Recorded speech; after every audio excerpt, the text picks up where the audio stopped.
Welcome to Homicide Life on the Set, a podcast about the Emmy Award-winning television show Homicide Life on the Street, with myself, Chris Carr, and Susan Ingram.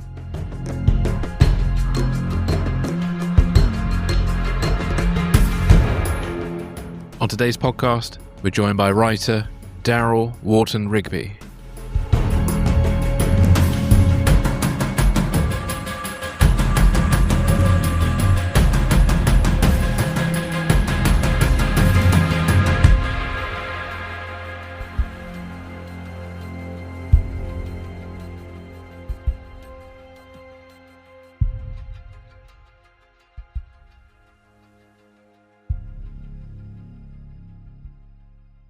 Hello, everybody, and welcome back to Homicide Life on the Set. Today we have a great guest, Darryl Wharton-Rigby, who was a production assistant who stepped up to being staff writer and then became a fully fledged writer on the show. Now, before we get into the interview, Susan, how are you? Hey, everybody. Hey. Good. This was so much fun to talk to Darryl.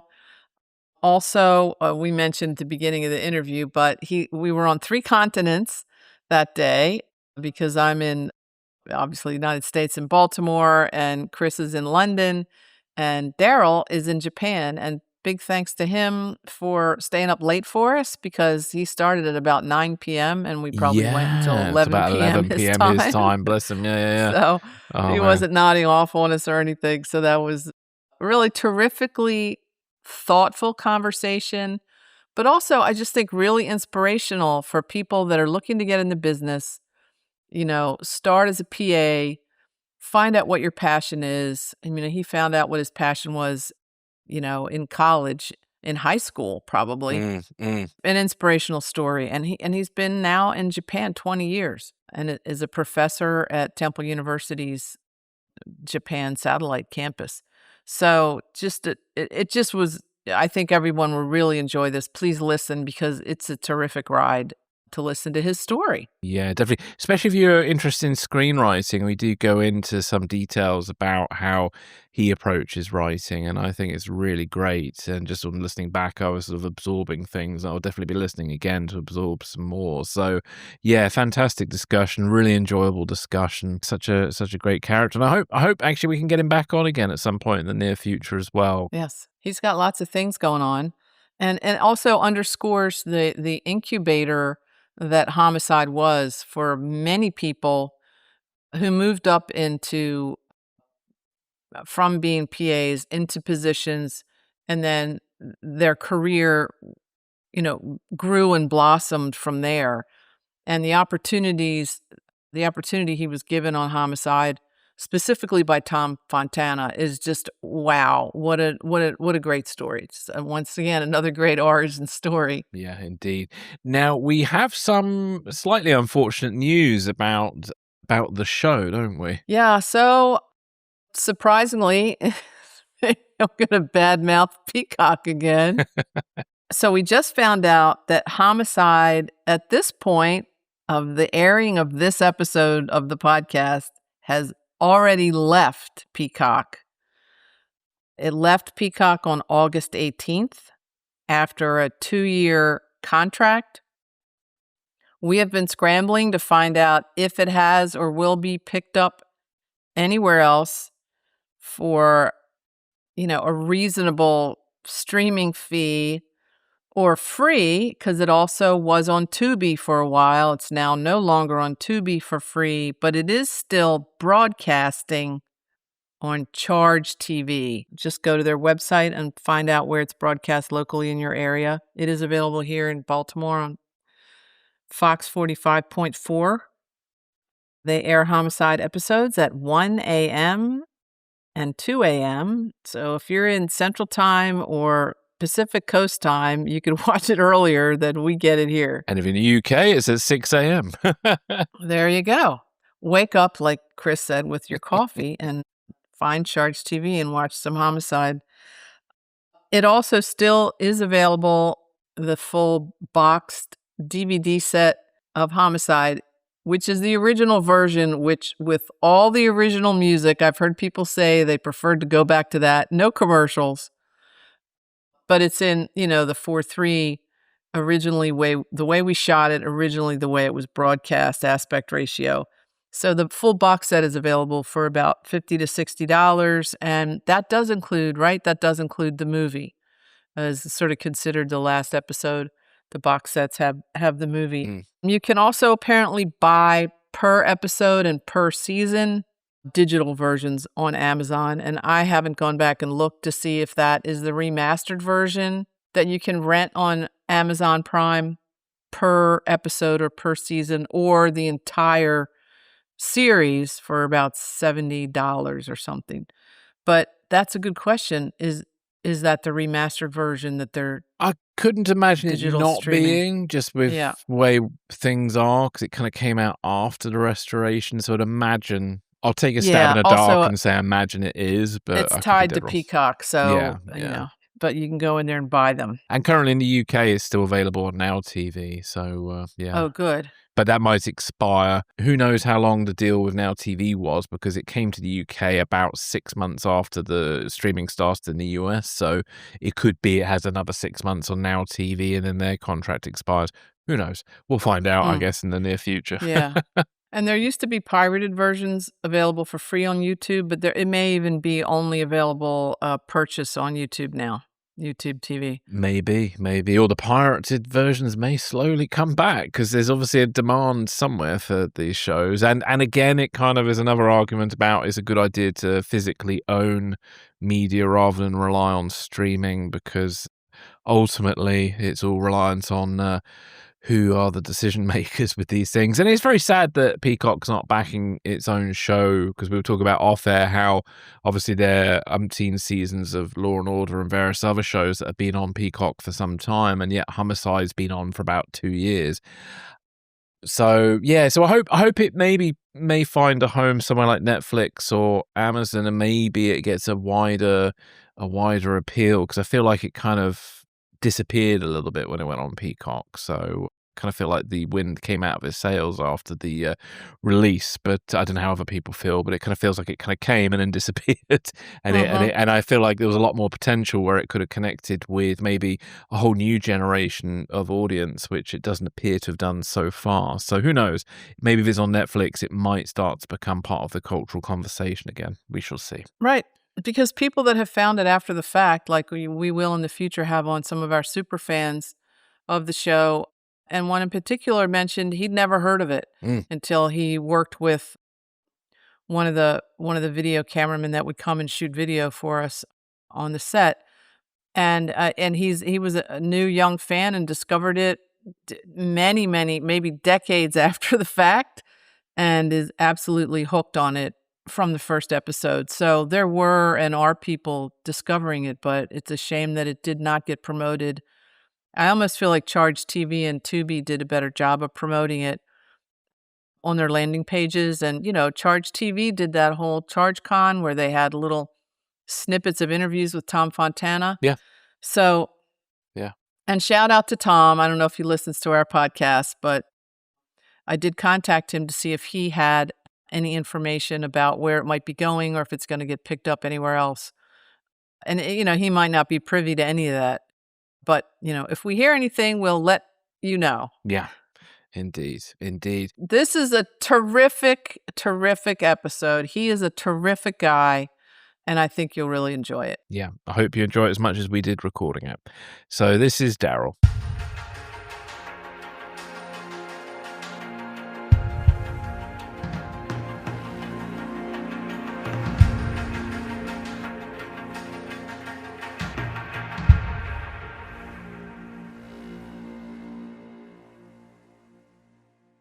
So, hey, good morning, Darryl from Japan.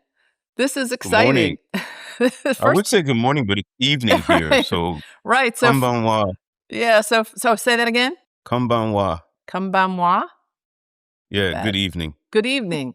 So, for our listeners, it is 8 a.m. here in Baltimore and 1 p.m. in London with Chris, and it's 9 p.m. for Darryl in Japan. And tell us what part of Japan you live in now. Where are you? I live in Saitama, Japan, which is about an hour which is just outside of Tokyo, but I'm about an hour or so outside of Tokyo. And I kind of give the comparison of if if Tokyo was New York, I'm in Jersey. Okay, gotcha. That's a good one.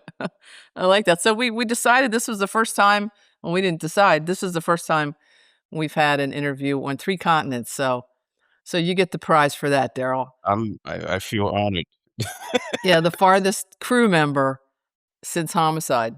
We say this about all our guests. Please check out Darryl's IMDb page, Darryl Wharton-Rigby, and check out all the stuff he's done and go follow his career, because Darryl is just, he's like a Renaissance man. He has done so many things since starting out as a PA on Homicide, then through being a staff writer, and then on to being a producer director.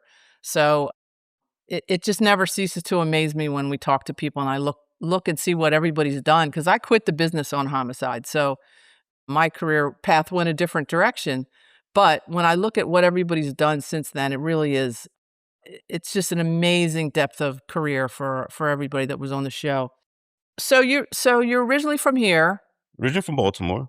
Yeah, and went to Baltimore City College, and for people who don't know what that is, that's a high school. The best public high school in Yeah. Baltimore City. I was gonna say that, I was gonna let you say that. So start off with, how early on did you have creative pursuits? And then get into writing, and then what was your path into film and eventually to Homicide? Well, I've always kind of had some creative pursuits, even when I was younger. Although initially, probably from the age of 7 to about 17, I wanted to be a doctor. But as I was going through school, I started writing poetry. Some of the poetry was that, very elementary school, middle school, I like you, do you like me, da da da da da. Those very innocent childhood poems. And then as I went to high school at City, I started writing song lyrics. So the poetry kind of started me writing music and writing song lyrics. And I started a band with a group of friends of mine. It's called New Society. And we were basically a Prince cover band. And, I think there was probably a little bit of inspiration from Purple Rain, probably a little bit of inspiration from Cooley High, which was one of my favorite movies. And one day I was riding my bike, because I used to ride my bike all the time. And something said, write a movie about the band. I had no idea about, I knew that movies were written, but I had no idea what that process was. And growing up, I had always been a library kid. And I would always go to Branch 14 Enoch Pratt Library in Baltimore, which is, close to my house. And that's where I would go to check out books, trade comic books, and just spend times with the librarians. Like, the librarians knew me by name. And so I always knew if I needed to know something, I could go and find it in the library. So my library didn't have anything on screenwriting, but I went to the main branch downtown on Pratt Street, and I found a book on screenwriting. It was Sid Field's screenwriting book. And I checked that book out, read it from cover to cover, read it again, and literally started trying to write that first screenplay. And I was like maybe my senior year in high school. And I never checked the book back in. That's great. Do you still have it? I still have the book. Shh. I love it. But I think the statute of limitations has passed on I don't want to get the fines on what that book would be now. But when I went, after high school, I went to college at Ithaca College in New York. And I, initially applied because they had a really good film program at Ithaca. And I applied for the film program. I didn't get accepted. But I was accepted into the school, but not the film program. And so I went into to the school as what they called exploratory, where you kind of have to find yourself. But I knew I wanted to do, the film thing. And so took the screenwriting classes, I took production classes and I took classes as electives. And then I reapplied to get into the film program again, and they denied me a second time. But I just kept being in the film program. I also did radio while I was in college. So I was pretty much entrenched in the communications building. So much so that nobody didn't know that I was actually a history major. So I was a history major, but doing all my electives in the film program. So I was doing the screenwriting, the production classes, everything I could, so that even during my senior year, I even did a senior film because I wanted to, not because I had to. And in my junior year, I was still writing that first screenplay that I started back when I was at City. And that screenplay allowed me, I actually won the Intermediate Screenwriting Award for Ithaca that year. And so it kind of gave me a sense of Wow, I was I love on that. my way in a way. It was kind of like a sense of validation, especially since I wasn't in the program. It's good. That's good inspiration. Everybody out there, create your own program, right? Yeah, basically. But the thing is, what I really think that it helped a lot was the fact that the thing about like the history degree gave me was a set of skills in terms of doing research. And that research as a writer is really important. So I'll do a ton of research before I write something. And I'll take all of that information and figure out, okay, now how do I work the story from there? So I appreciate having my history degree because it gave me another skill set for when I do my writing. And I was thinking when I was watching the episode, one of your episodes last night, how much research must have gone into Sins of the Father. So we can talk about that later, and Yeah. that it maybe munged, with your history background, Mm-hmm. and not just your ability to do research, but your interest in it. That would make that, because that is an awesome episode. So we'll talk about that later, but it definitely comes into play, in one of your teleplays. Yeah. Yeah. Okay. So where were we? You were at.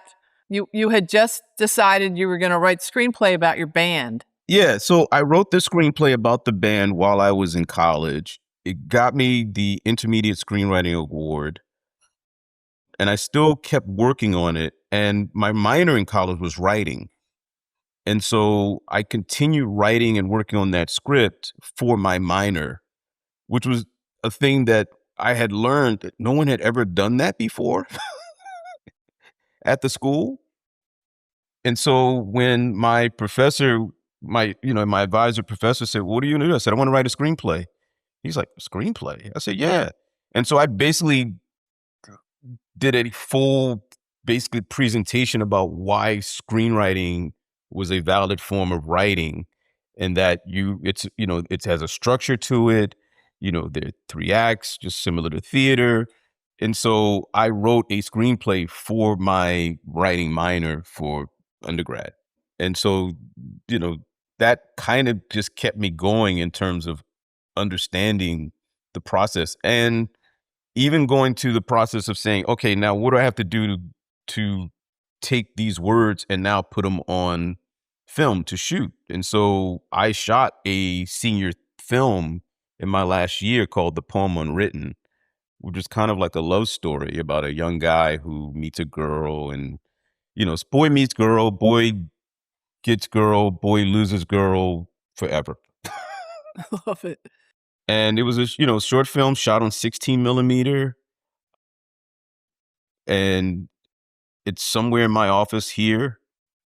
And it's interesting because that film at least was able to screen at different festivals. Yeah. And it got me kind of attention as a young filmmaker. Screening like in screenings at New York with the Black Filmmakers Foundation. I think was able to earn a grant through the Maryland State Arts Council. But yeah, that short film kind of got me a little bit of attention as a up and coming filmmaker. coming out of Baltimore. Once I came out of undergrad, I started, my mother wanted me to find a job. You graduate from college, you have your degree, and your parents want you to go out into the world and find work, and that's, what you do. I said I want to be a filmmaker. So literally, I grew up as this kid who wanted to be a doctor to wanting to be a filmmaker. And then all of a sudden it's like, well, how do you make money doing that? I said, I don't Right, fully know, exactly. but I'll figure it out.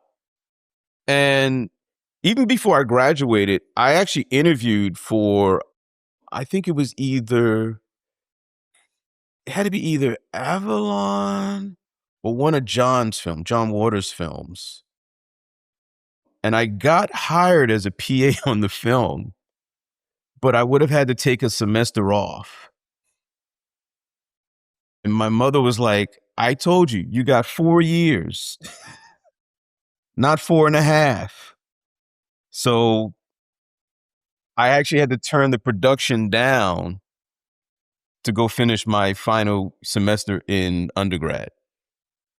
But once I graduated, I actually was, I did kind of odd jobs. And then the Maryland Film Office used to have a hotline. I don't know if Susan remembers that. Yes. You know, Wow, that's a flashback. like Yeah, they used to I have a do hotline. remember that, but only because you said that. Like they used to have this hotline that would tell you about productions that were coming to town. And the hotline would also kind of let you know, send your resume here. And, if and so I remember calling the hotline one day. I was just out on my bike and I said, let me call the hotline. I called the hotline and they said, oh, we have this movie coming in. You have to take you have to send your resume to the Tremont Plaza and, da, da, da, da, da, da, da, send it in. Don't take it in. Don't, me being me, because I used to ride my bike everywhere, I kind of just looked like a bike messenger. And so I basically went to the Tremont Plaza because in my backpack, I had already had my resume. So I took my resume and I took it to the production office and I turned it in. I was like, rules, smooth, schmooze. And I turned it in and maybe about a week or two later, I got a phone call. And I'm then, after that, got a meeting with the producer of the project, Mike Hausman.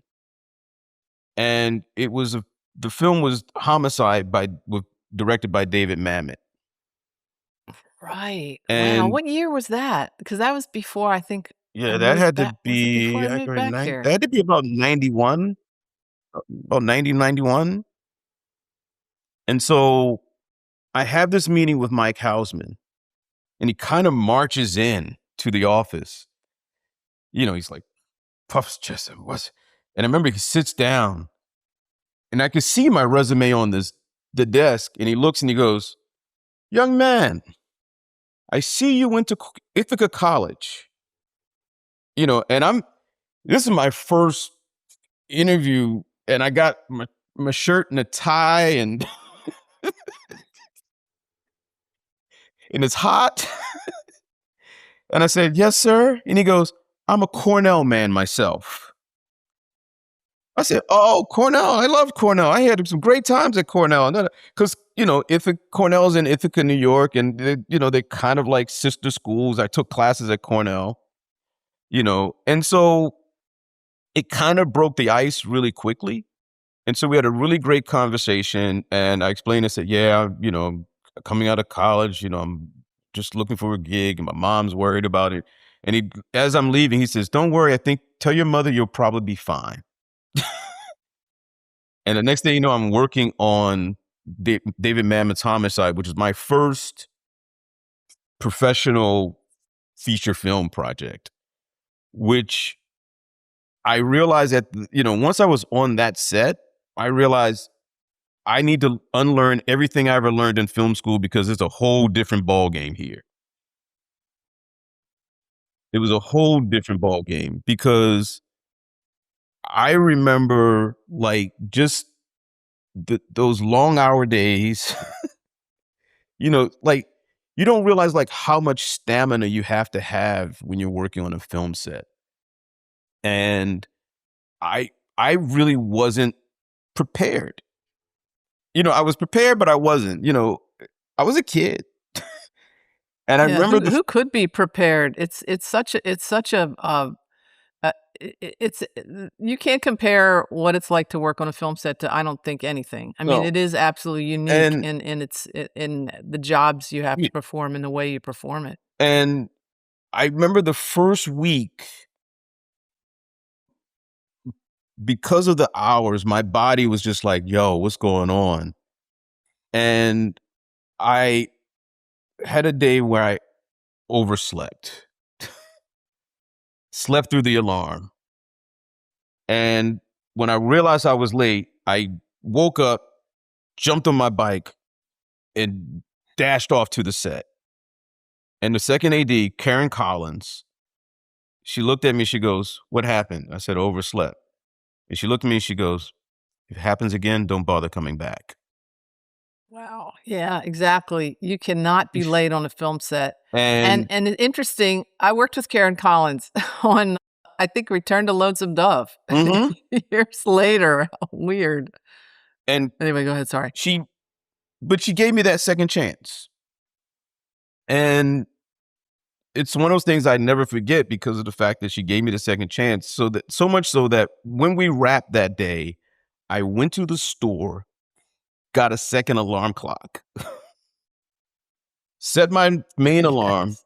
took the second alarm, put it on the other side of the bedroom so that when that second alarm went off, I had to get my butt up out of the bed so I could get it, just to make sure I was not going to have that happen again. But, I had a really great time working on that film, learned a lot. And, it showed me like what a professional set was like in a way that I probably, that I needed to learn. I needed to get my ass kicked a little bit. Gosh, yeah. I think everybody does on their first job on a film set. You get your ass kicked. Absolutely. You have folks who will kind of, as they say, some folks will try to bust your balls a little bit, especially the Teamsters. And the Baltimore Teamsters were a very special crew of people. Special. They were. And the Teamsters like used to. I remember on that show, the Teamsters kind of one day they said to me, they go, like they were talking something and they were talking smack. And it was like, you know what? I walked up to them and I said, you know what? I said, you guys have not been right since the Hoffa incident. And they looked at me like, what got up into Darryl? And then next day, hey, Darryl, how you doing there? Yeah, it's almost like once you pass the test, if you pass the test with them, you're gold. I You're mean, gold, they yeah. really sort of they really accept you and sort of wrap you up, once you pass, like that you're not an asshole test, right? Pretty much. You're not an asshole, but you can also give as good as you get. And so I think once you can show that, hey, I can give as good as I get, they're pretty much like, hey, what do you need? You need any help? And you get to work with and learn, because I think the good thing about working as a PA, you get to kind of flow between departments, and so you get to talk to the folks in the camera department, you get to talk to folks in props, you get to talk to the grips and the electrics and hair and makeup. I, to this day, love the hair and makeup folks because they look out for folk, like if they're looking like they look out, they were looking out for the PAs at times. So like when you had those long hours, the hair and makeup folks would be the ones who would go, come in here, take 5 minutes, sit down. Nice. Because they see what you're doing and they just say, you need to take a break right now. And they're the ones who can kind of see that and you're like, okay. And you take that 5 minutes and when you go back out, you're ready to go again. You just get that little bit of a recharge. Wow, I love that. That's a great story. I love that. But those experiences, I think, have helped me now when I talk to my students. But the other thing is, I think that experience, I must have did a decent job on Homicide because I kept working as a PA. I kept getting hired for other jobs. So I've worked on Robert Townsend's Meteor Man, Homicide, Gettysburg, Home for the Holidays. Gettysburg was interesting because that was surreal. That's where you two met, isn't it? That's where we met. Absolutely. Can I tell that story, Darryl? You can go for it. If you remember it, because I love it. And it was like, to me, it was like bonded instantly with you when you showed up. So the story is, I originally was on the B unit, and I think this might have been my first day sent over to the A unit to be the focus puller on the B camera. And I started when they were shooting all the battle scenes from the Confederate side, right, Darryl? So I show up and Dave Thompson was my second, and we were doing the step off from the Pickett's charge scene. So we're getting ready to shoot the cannonade, which like the 900 cannons in a row going off, and these were all like, I know in the real Gettysburg it was like 15,000 Confederates stepped off that morning, but I think we had like 5,000 maybe, and it was an incredible amount of people. And the cameraman's like, put a 600 millimeter lens on the camera and take it up the top of the scaffolding. And you were sent over with the walkie to be the PA with us because we were going to be separated from the A camera. And you walked over and you had your Malcolm X t-shirt on. Yep, I was. And at that time, you had your dreads, and you walked over because there was a Confederate string band playing all morning long. And you walked over. The first thing, I loved you for this. The first thing you said to me was, if they play Dixie one more time, I'm going to kill somebody. I was like, okay, so let's not get political, but that was so funny. It was like, that stuck in my mind. Like, I knew what kind of guy you were, like right off the bat. And you were great. So that's where I met you, and then was really happy when I saw you show up on Homicide. And you might have started on the series. Now, it's interesting that you worked on Homicide, the movie, which had nothing to do with Homicide, the TV series. No. And at all. Totally, like, not connected whatsoever, but both shot in Baltimore, which is really interesting. So then at what point, so I think for me, it was Gettysburg, and then I think I did one John Waters film, which is why I wasn't on the first season of Homicide, and then their loader left. It must have been CCB Demented? No, it was Serial Mom. Oh, Serial Mom. Were you on Serial Mom? I wasn't on Serial Mom. Yeah, and then Boots and Tom Lappin were on Serial Mom, and then they asked me to come work on Homicide when their loader left, and that's where I think I saw you again, was on when I started on the second season of Homicide. Yeah. So after after those features, so you had feature film experience, which is really interesting because in Baltimore at the time, prior to that era, there's like nothing happening here. And then all of a sudden there were feature films being shot here. Yeah.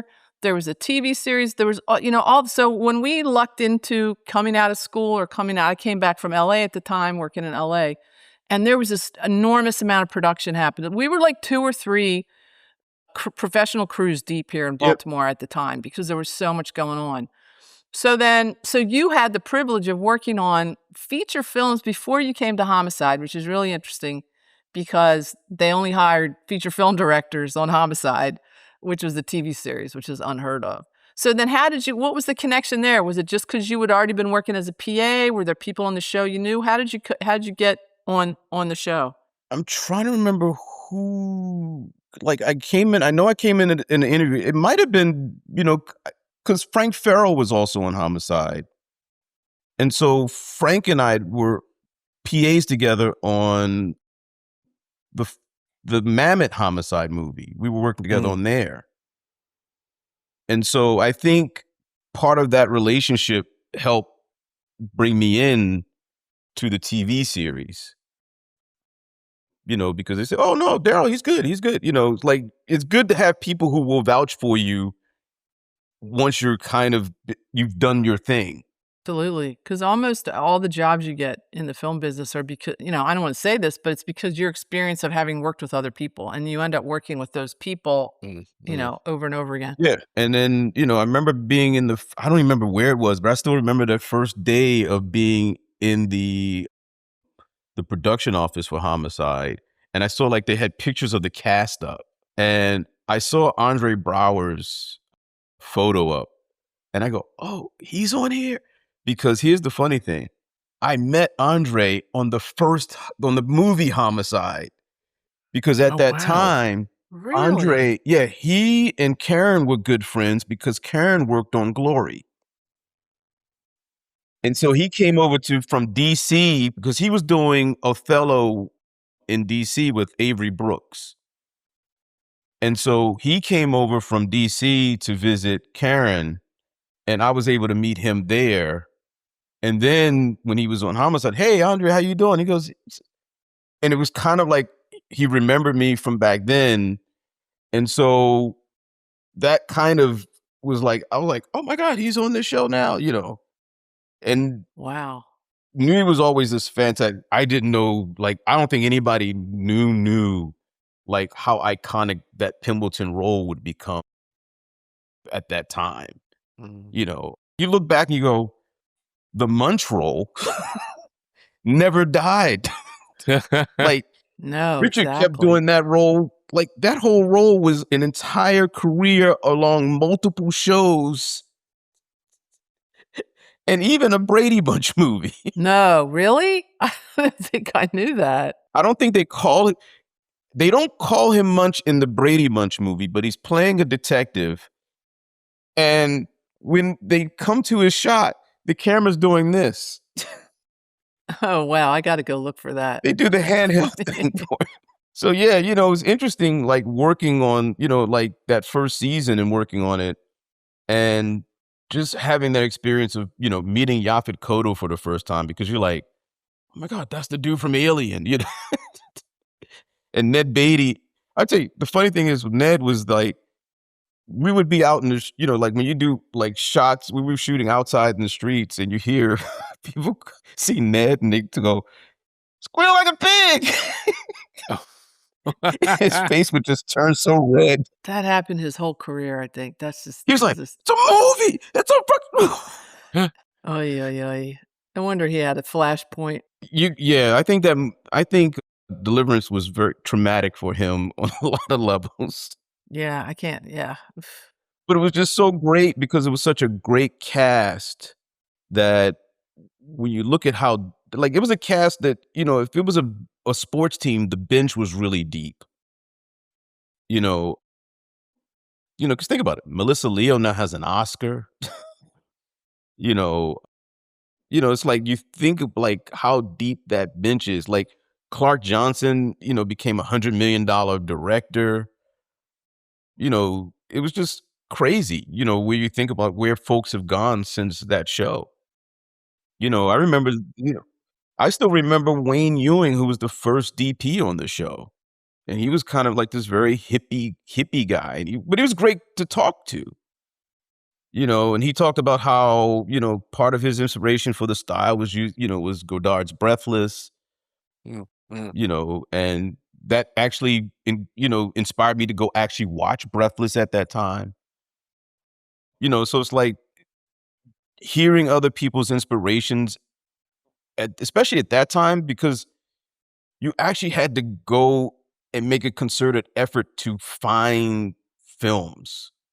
You had to go to the Blockbuster or the Video American and actually search out titles for projects and for films, because it wasn't like you could just go to a theater and see a lot of films. And this was Mm. like kind of just the early years of that burgeoning home video movement and market, and just probably just before DVDs went off. So yeah. Yeah, it's interesting you say Video Americain because the Blockbusters, of course, were everywhere, but Video Americain was a place where if you knew you had maybe an art film or a film that you couldn't find anymore, it would be at Video American Yeah. because they had a real eclectic library Well, I there. loved and the That's fact that you interesting. they had like part of it was also organized. Some sections were organized by filmmakers.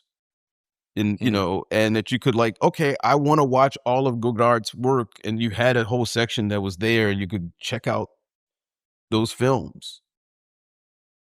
Well, and it's interesting you mentioned Breathless again because, of course, that was one of Barry Levinson and Tom Fontana's sort of directives that was the sensibility they wanted to bring, that sort of French New Wave attitude in the way the show looked and the way it felt, and the idea of the camera as an observer or as another character. But also when you said earlier that Andre was in DC doing Othello. So here we have cast members that are doing Shakespeare and come onto the show, and it's not weird. It's good. It makes the show so good that like you said, even just with one actor, the kind of deep background one actor had that came to the set with this ensemble cast where everybody, pretty much, except for a couple of newbies, everybody were these ridiculously experienced actors across the board in all kinds of films. Right, and the guests who came on the show, like I still remember like when Alfred Woodard and Andre had scenes together, and I was like, that feeling must have been akin to like watching like Miles Davis and John Coltrane working together, as performers, because they're just feeding off each other at such a high level. Or, seeing a young Jeffrey Wright on the show with James Earl Jones, it's, and Lynn Thigpen, it's like one of those things where you sit and you go, wow. Because I remember Jeffrey Wright from Basquiat and seeing him in Basquiat. So I was like, wow, this guy's, and then to meet him and be on the set with him was, also just a different experience. Although it was kind of funny because I remember he came late a couple of times because Jeffrey was from DC.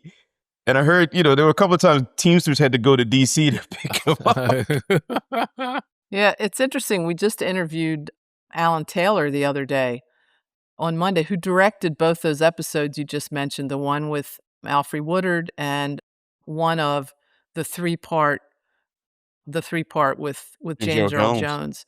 And and one of the things he talked about was there was no cast like that there was no major film actor cast where there was multiple major film actors in an ensemble cast on TV at that time. He said it did not exist. Yeah. And we talked about the idea of those scenes in the box with Alfred Woodard and Andre are like some of the best ever acting on television. It's just really amazing how they up the bar with each other as they're acting, right? They're so good. Their acting gets better when they're playing against these amazing actors. So so that's what you came into, right, as a PA. Yeah, and then years later, I got to meet and hang out with Alfred and her husband in LA when I, was living in LA. And then, you had Melvin Van Peebles on the show, who was like, I kind of called him my cinematic spirit animal, because of just that fiercely independent thing that Melvin had, especially when he did Sweet Sweetback. And, and then when I did my first film, Melvin was there, I think, as a judge for a contest for my first film. And then when we did when the Maryland Film Festival did a screening of Badass, Melvin came and we hung out. And then when I did my last film, not too long before he passed, I showed my last film in New York, and Melvin happened to be there at the theater, and I was able to kind of reconnect and just talk to him. And I got to introduce him to my oldest son. And, it was just kind of a full circle moment of like, here I am screening my film in New York for the first time, and here's Melvin again. Because also when I filmed Detention in Paris, Melvin was also there in Paris. So it's like one of those guys, like, as you think about like your trajectory and you go, oh, Melvin keeps showing up. And now he's gone. I'm like, I don't have a Melvin rag. I got to make this next film. But what great timing for you to come in and to be able to have the kind of role model, writer, producer, Yeah. director, actor, who is he's not taking anything from anybody. He's doing his thing, right? Yeah, he's taking no guff from nobody, and he's putting it all on the line. And it just, those experiences remind me of like, okay, if you want to do this is what you got to do. But yeah, I lots of memories of Homicide. Yeah. So then once you got there, let's get to the writing. So because I've said this in a couple episodes, I'm in the camera department in my little silo. I don't know how people are moving around and how they're getting from place to place. So like, how did you get from being a PA, not only just in the writer's office as a staff writer, but then end up writing a couple episodes? And then within the context of that question, lay out for us the difference between staff writer, written by, teleplay by, and what that means. Like we Okay. could see those credits and not have any idea what that means. Yeah. But you could tell us So what that means as far as what, as a writer and your process, what input and when it's a team effort, when you're doing it yourself, that kind of thing. So when I was working on the show, I would always keep a notebook in my pocket. Any show I ever worked on, I always had a notebook in my pocket.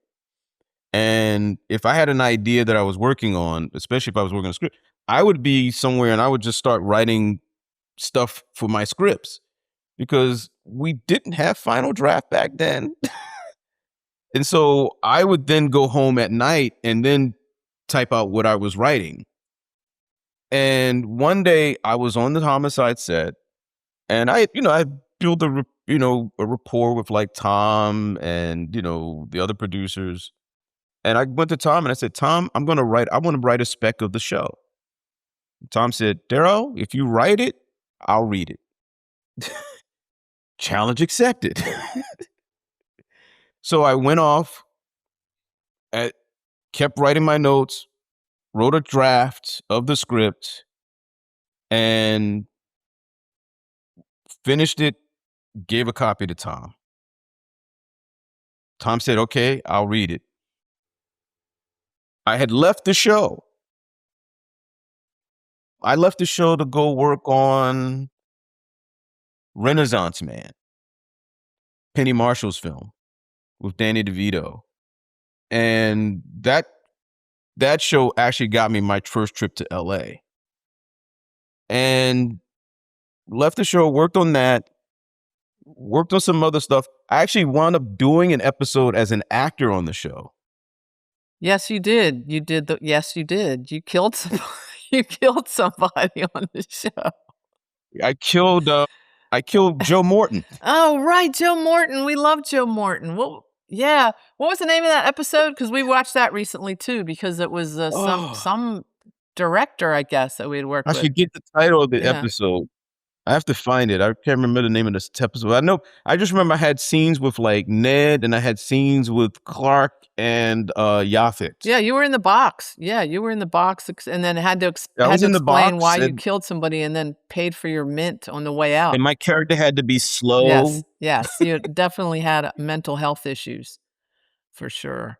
And so, so basically I just went off and did other stuff that was separate from the show. And eventually, wound up writing my own feature film that actually got produced as a play at Arena Players in Baltimore.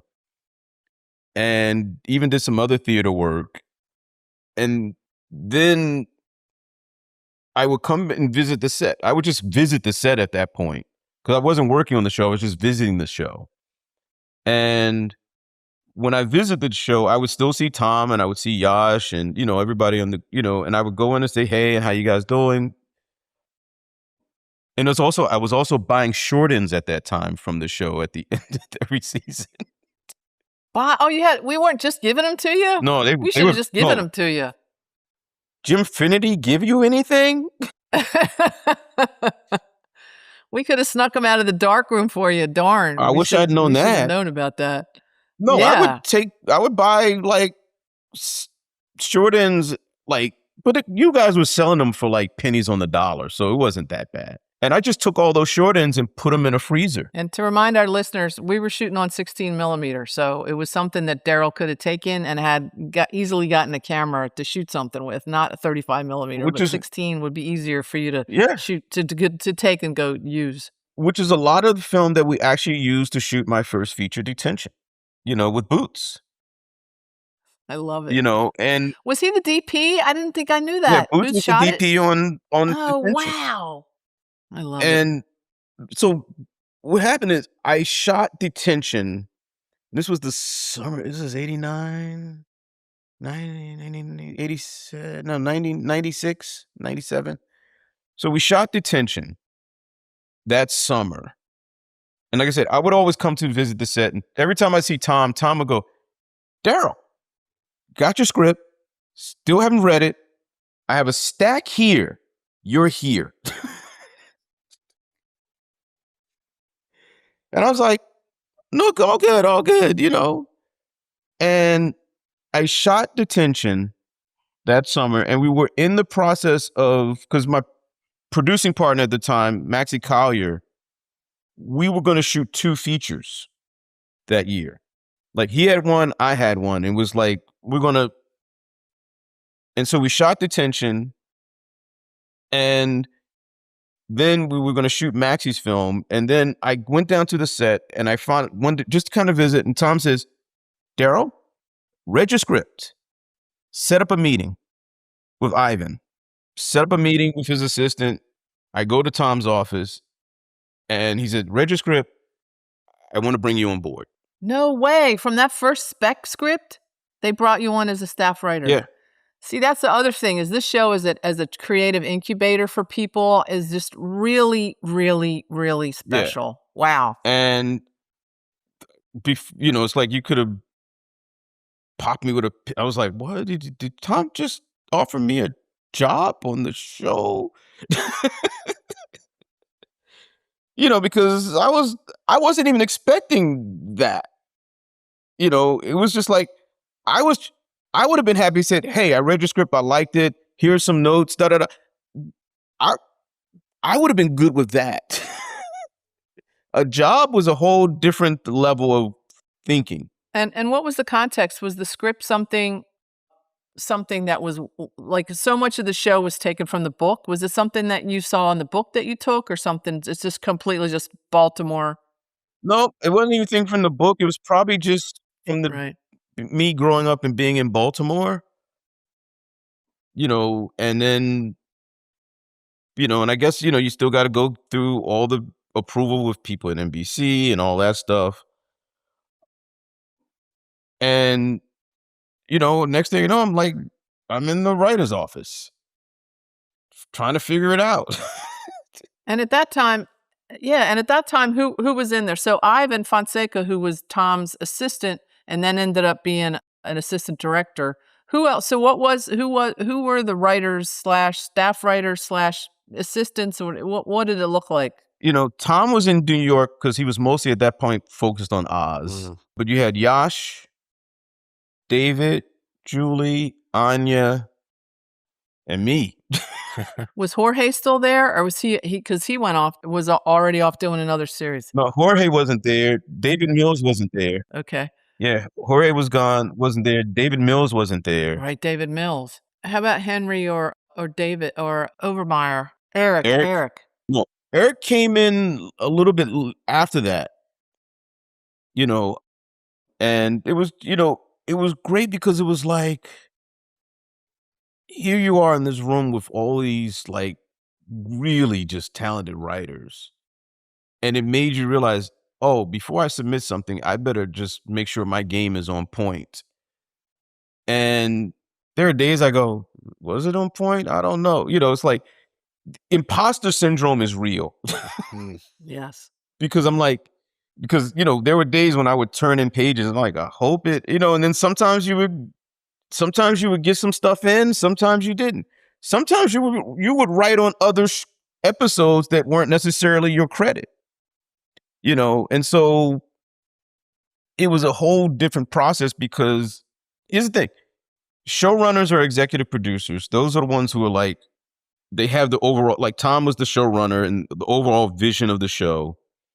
I think Yash might have been an executive producer at that time, as well as David. And then, you had Julie and Anya, and they were kind of in that executive producer, or co-EP space. And then below the co-EPs, you have the producers.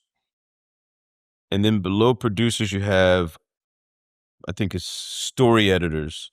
And then you have staff writer. So staff writer is kind of the entry level, and then you kind of go up the ladder. And it was one of those things where I think because I was in Baltimore, I didn't understand fully how writing in television really worked. I think had I been in LA, I would have had a better understanding of the machinations of what happens and how you elevate.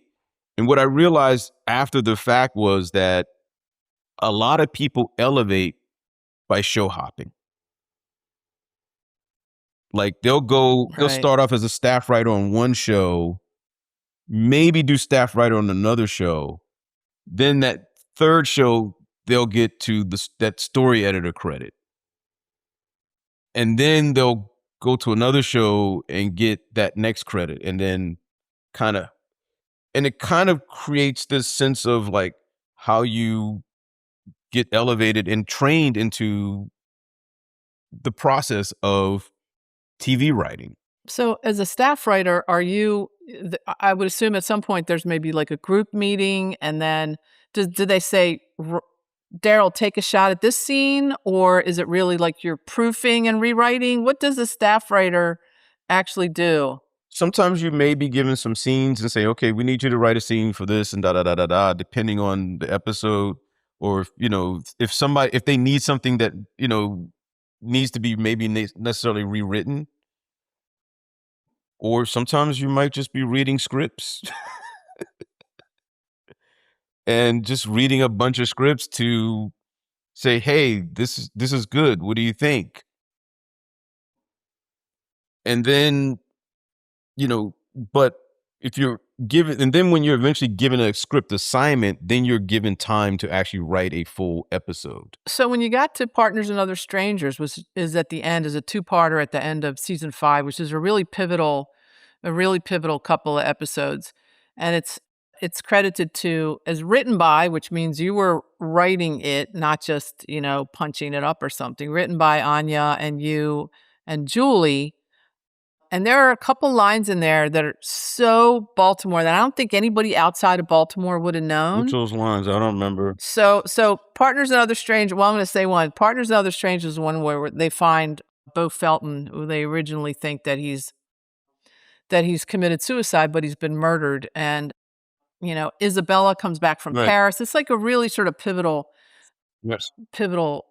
episode. But there was one of the lines, I guess it's Lewis and is it Falcone are looking around. They're interviewing people in the neighborhood, trying to find out if anybody. No, actually, that was Sins of the Father. Anyway, it was whoever was interviewing the people in the neighborhood.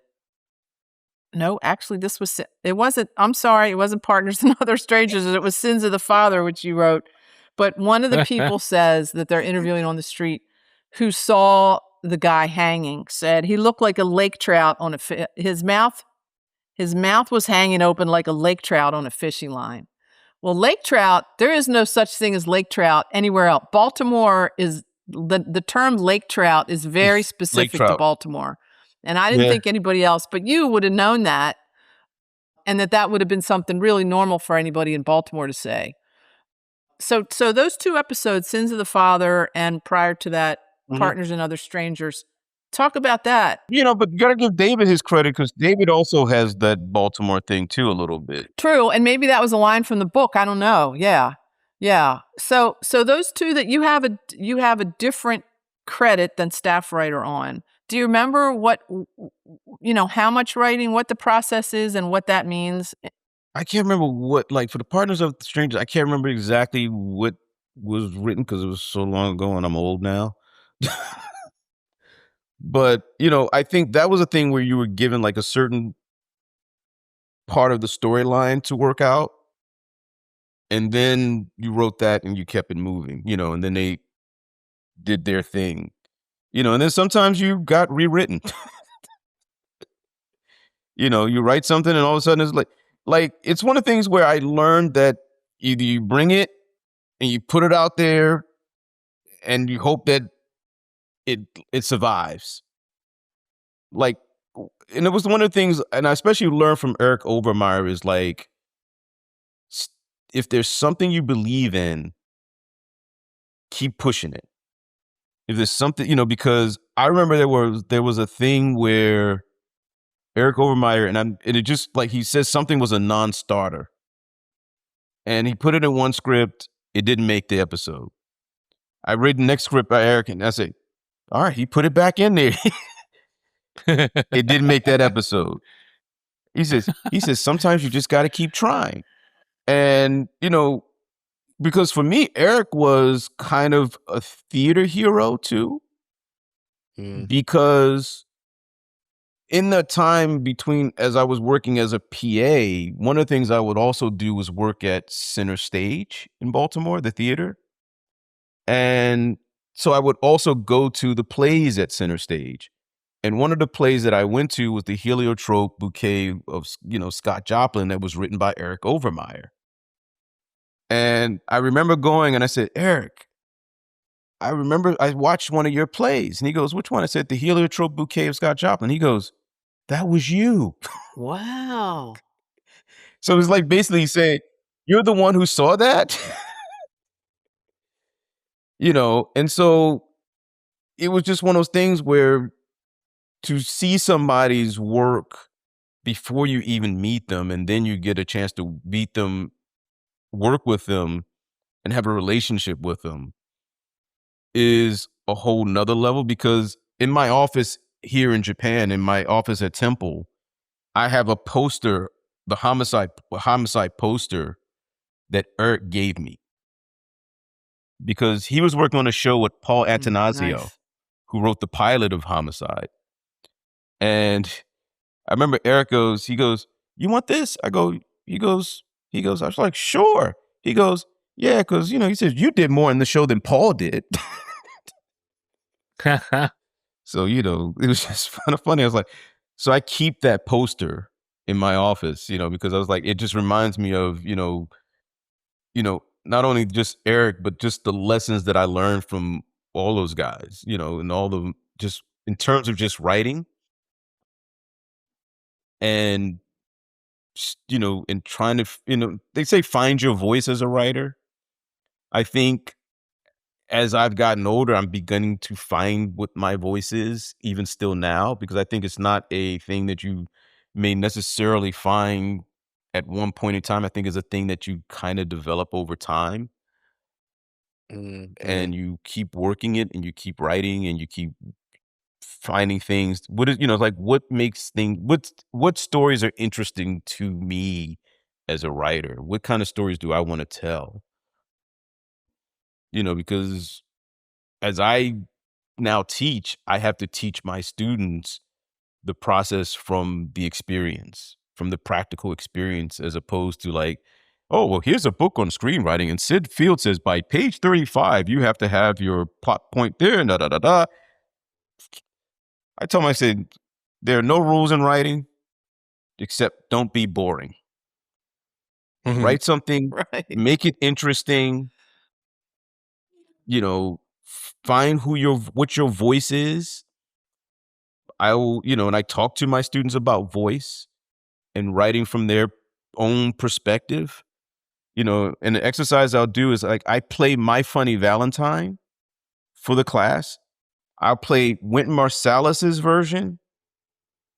I'll play Miles Davis's version and Chet Baker's version, because they're three very different renditions of the song. And I say, think about this. Same song, different voices. And I talked to him. I said, when you listen to Wynton Marsalis's version, it kind of starts off with a little bit of a dirge, almost like a New Orleans funeral.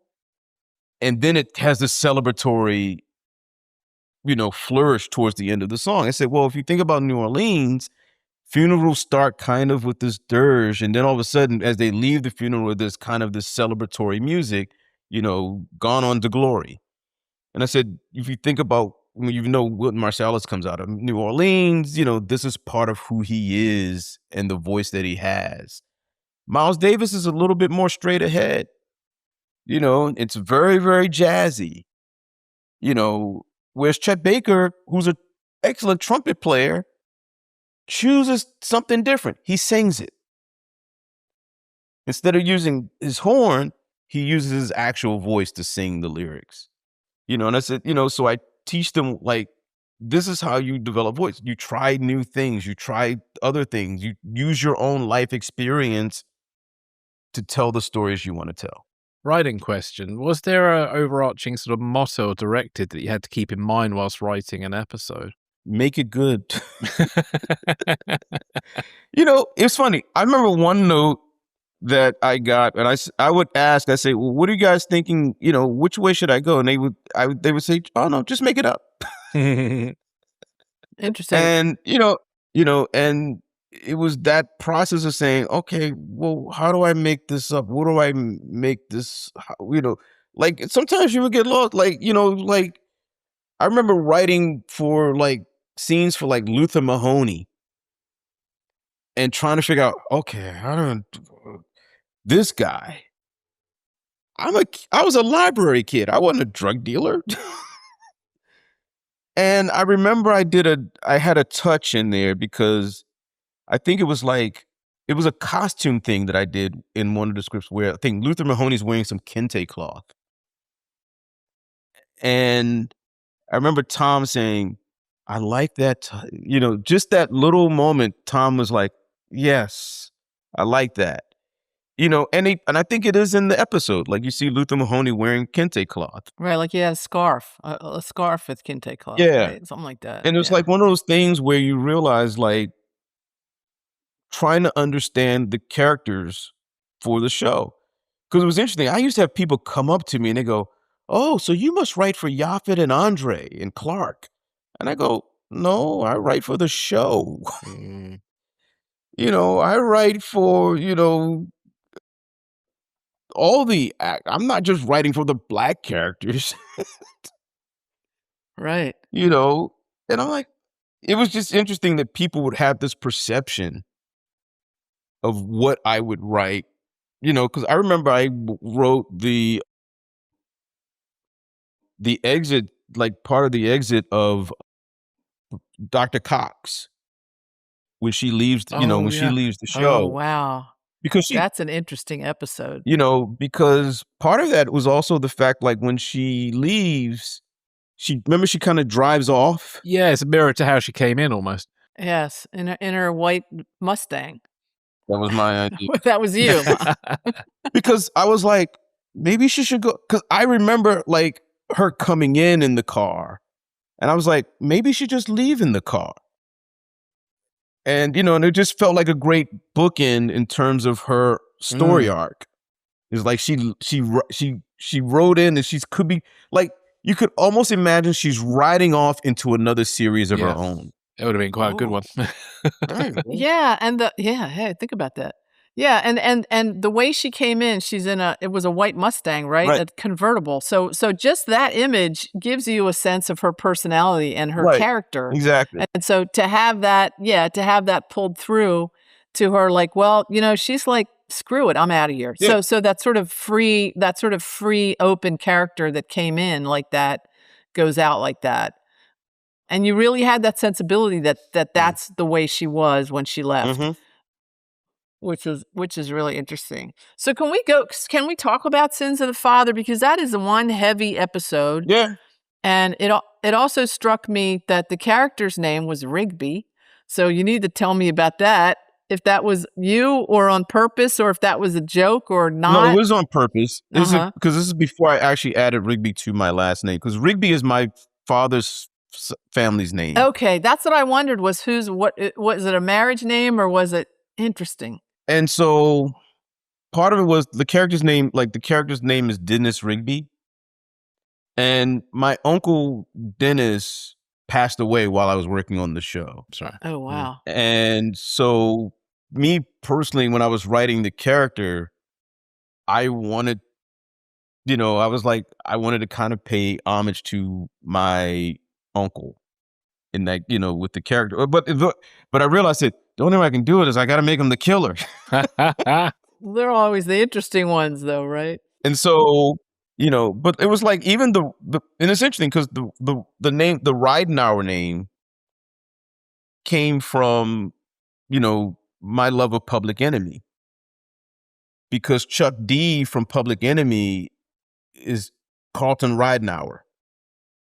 And so it was kind of my quasi, subversive way of adding a layer of hip hop in there using that name. Because I remember we got a letter from somebody from a Ridenhour family. But this person was vehemently upset. My family was never slave catchers. Wow. Wow, that's weird. The one name that gets picked out of the sky, right? And I was like, yeah, if they really knew where that name came from. Right. You said you were paying homage, right? I was paying homage to a whole different thing. To somebody else. So that story, and I don't remember, that's at that point where, we're deep into, getting toward the end of the whole series. And I know at some point they weren't pulling every story from the book. So was that not a book story? That was not a book story. Like, Tom came to me and said, I want to do something about the Underground Railroad. And that was pretty much it. And so I'm thinking going, because I knew there were stops of the Underground Railroad in Baltimore, because, my grandmother would talk about those kind of things. And, and so this is, I think, where the history part of my life comes in a little bit. It's like, okay, let me go do the research. And then there's this part of me that has a little bit of a rebellious streak where I was like, ooh, I don't think we've ever done a lynching on the show. Wow. So in terms of the murder, I was like, we've never done a lynching on the show. Oh, it would be interesting to see a white guy lynched. Yeah, it just is the whole sort of dichotomy of the story is so interesting and complex. Yeah, and the idea of like this guy's family and the history of the family, and this guy having this very sense of where would my family be if this event hadn't happened back then? Kind of like the running idea through that was like, can you really have a revenge killing for something that happened that is not even connected to you directly? Except, like you said, the legacy is the legacy is connected, right? This white guy gets rich, and the great grandfather who had 400 acres and was free would have had a legacy. Yeah. And then that legacy is disappeared. Right. And so you have like, because like, I remember, thinking it's like my grandfather having this conversation with his cousin, and his cousin selling the land. And my grandfather's like, you don't sell no goddamn land. And just that idea of like what the value of what land is, and what, America's original sin caused, like like how many legacies were destroyed because of America's original sin? How many legacies were destroyed because of systemic racism in the United States? And so it was kind of understanding and dealing with all of that in terms of the layers of that particular episode, of really wanting to tell a story of like, hey, this is a conversation that even people I think are still having today, because I think there are people who are, like, I don't think anybody back then was talking about using the term generational wealth, at that time. But now people are talking about and having these conversations about generational wealth, there's some people I know who's still talking about reparations. Right, and that wasn't a forefront subject then either. No, and so it was just one of those things where I just was like thinking about how do you do all of that, put all of that into a show, and a cop show at that. And how did you happen upon the Patty Cannon story? Because it's one thing, there's a lot of sort of stereotypical slave catcher stories, but this is a very unique slave catcher story because it was a woman at a time when women didn't do things Yeah. like that. So it is like, it's Yeah. kind of like way out there, but all based on a real person. Right. It was And- part of the research of it was like finding her story gave me just the grounding for that particular story. Because I think, I think if you can ground it in something that's real, then I think your audience can't go, that's bullshit. Because, a lot of people, it's interesting, like your audience will go, but then if you can say, well, no, there was a historical thing that happened at a period of time, and you make up the other stuff, but you're still grounding it in something that is historically accurate. and interested. And I also like the way you kind of use the different points of views of the characters, because you got the playoff between Lewis and Falzone and their reactions to the case, and you got G and Pemberton are less receptive to the kind of racial historical motives until a lot later. Can you talk to us a little bit about that? I think it's just the idea, the characters of the roles of each of those actors, and being able to have opposing points of view. Because I think I think you could have some folks who would look at it and go, well, perhaps all the black actors are going to agree with this situation. And not everybody's going to be like that. There's a whole lot of different, it's like Giardello's a black Italian dude. Lewis is a little bit more, he's kind of cool, but he's got opinions. Pemberton's a little bit more, Pemberton's, I guess, a little bit more rigid in his, in his point of view. And then, Falzone's Falzone. Yeah, it was interesting because Pemberton's character basically said, no, it's not about his ancient history. It's about sex, drugs, or money. So he really was going by what his experience is of what the majority of homicides are about, and really was not open to that possibility. And Lewis Clark's character is just like right off the bat is like, this is, the word he uses, right, is this is hinky. I mean, this is something is not right here, and it's too close to the Underground Railroad Museum. It's definitely a lynching. It was just really interesting how he hooked into it right away. And then that whole sort of, the sort of stereotypical white, perspective from Falzone, who was like, what's the big deal? It's ancient history. It's this, it's that. And so you get all these like really disparate points of view, and sometimes from people you don't expect them from, which is what makes one of the things over and over that made this show so good, was there were so many things that were unexpected and not stereotypical about the way these characters reacted. And also that all this stuff is being spoken about out loud on network television, which also wasn't happening at the time. So did that sort of give you, as a writer, like a sense of freedom? I mean, what was there, in addition to what Chris asked, this sort of like motto or philosophy, like, and what Eric, how Eric coached you was like, go for it. Was that a lot of what the sort of incubator and the philosophy of the show was? Go for it. Yeah, a lot of it's like, just go for it, see what you can get away with. It was interesting seeing some of the conversations these guys had behind the scenes, because you would see them go for stuff. Like, I remember one time David had a character in a script called Bad Motherfucker. And I was thinking, like, can you get away with that? But they never say it in this show.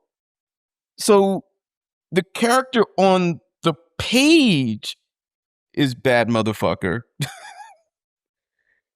But I think at times that a lot of the guys would try to figure out, let's see how much stuff we could get away with.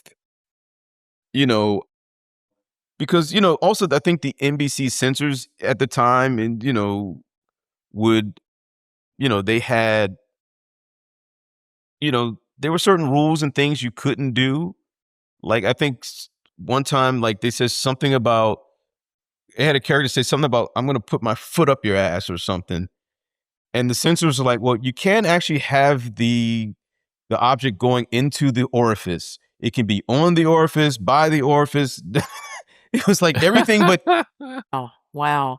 And I think, and I'd have to go back and listen to it again, but I think in the box with Lewis and the Rigby character, I think Lewis uses the N-word, which I think surprised me for at the time. And I'd have to go back and listen to it again, but I think he said that. Well, yeah, but it's interesting because I think in context with the word itself, it's not.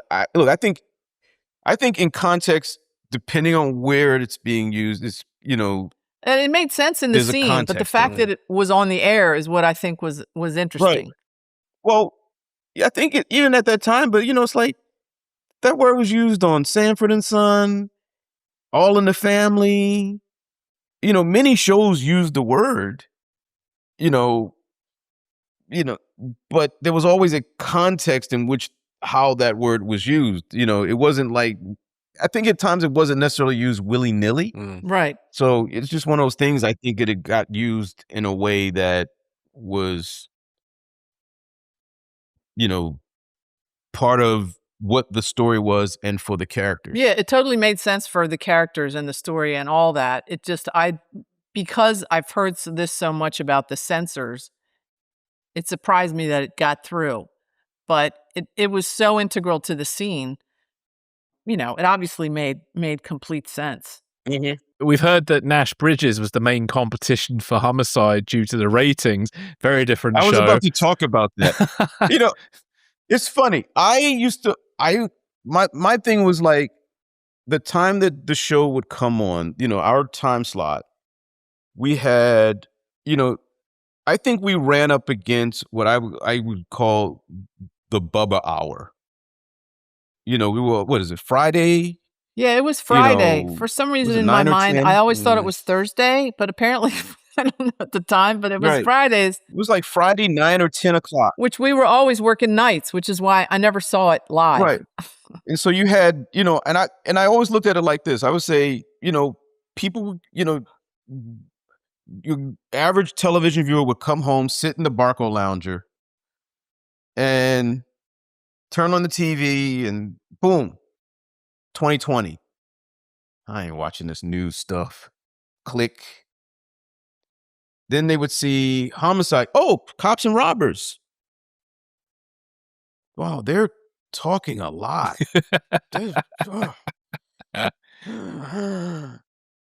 Click. Mommy Vice. Hey, that's Cheech and Chong. Nash Bridges. And, I think Nash Bridges was just the much more audience-friendly show. More appropriate for the timing of the screening, I suppose. Yeah, they put it out like on a Thursday night, it would have probably been better. Yeah. So, but I think that's the process of it. I think it's television. I think Homicide found its audience. I mean, because I know there were a couple of times the show was on last legs, and got saved. I think the Robin Williams episode definitely was one of the things that helped to elevate the show. I wish I had been there and worked on that episode. I just remember hearing everybody goes, Robin Williams was on it. Robin Williams. Like, I think I was working on Renaissance Man or another show at the time. Like, I had left and gone, and they said Robin Williams. I was like, Robin Williams. Oh my God. So were you there when Robin Williams was there? I was on IMDb actually looking up to see. I think I was, because I have these memories of him. I think that was season 2, right? That was the very truncated season. So, yeah. So yes, I was there season 2. And what I remember is his ability to be, Robin Williams, to be very sort of all over the place and making jokes. And then as soon as the camera started, because that was such a serious role for him.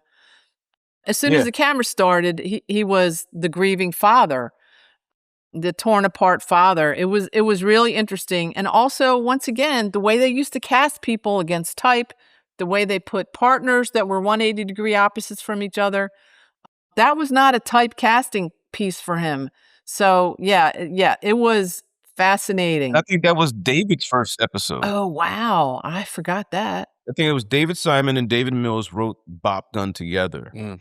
And David Mills also became kind of a mentor to me too, because, when he was in LA around the same time I went to LA. And he was, one of those people I could meet every now and then and talk to and just kind of get an understanding of craft and just hear him talk. You know, Definitely a voice that television misses right now. David Mills. And then Eric, when Eric passed last year, it was heartbreaking, you Another know. shock. Too many people lost from that show. So was it? And when I don't mean to like point back at the race thing, but in 1993, 96, 94, 95, 96, 97, was it unusual to have black staff writers, to have a David Mills, to have you on a network television show, or am I not thinking that's the case? I don't know. I don't think there were a lot of, black writers on dramas at that period in time, but I wouldn't fully know because I wasn't in LA or New York, and I think if I hadn't Right. been in LA, I would have known and who else was out there, but it's funny. I met another writer who's really has done very well as a writer, who's from Annapolis. We actually sat down and had dinner one night and we were talking and I go, you know, and he said, "Dude, I wanted to be you. I'm so jealous you got to work on Homicide." And I was like, Wow. "But bro, you had this amazing career." He goes, "Yeah, but you worked on Homicide." I love that. Yeah, you sort of think it's like In Living Color, and obviously that was like a variety show and all that, but you sort of think of In Living Mhm, Color as being sort of a breakout, where it was known that this was a black production and black writers and black points of view mhm. and things like that, which was about that time. I was just a couple years, a year or two before, and probably ran through while we were doing Homicide.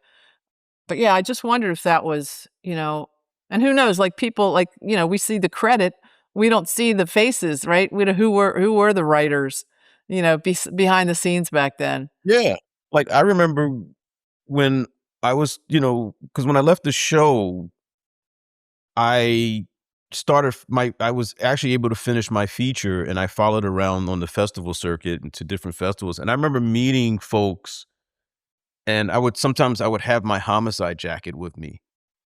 And I remember one woman came up and she was like excited, like, "Oh my God, you worked on Homicide, da da da da." And it kind of freaked me out a little bit. Like, and she's a friend now, but she became a very well-respected writer in TV.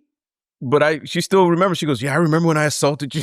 It came at you. So why don't you hit the highlights of some of the things? Like, what was it like? Did you go? I know I remember the writers being on the set. Did you go to the set? Was it interesting to watch? Were the Oh, I love scripts, going to the set. words pretty much followed? Did people? I know Clark.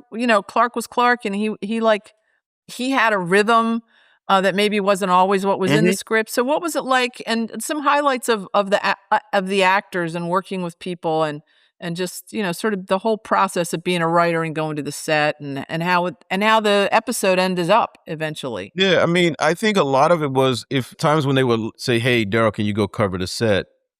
You knew there were times that you would pretty much have to try to stick to as close to the script as possible Mm. and not change anything, because I mean, after a certain point, it's like you as a writer, even as a writer, how do you tell Yaphet to be, how are you going to tell him to be Giardello?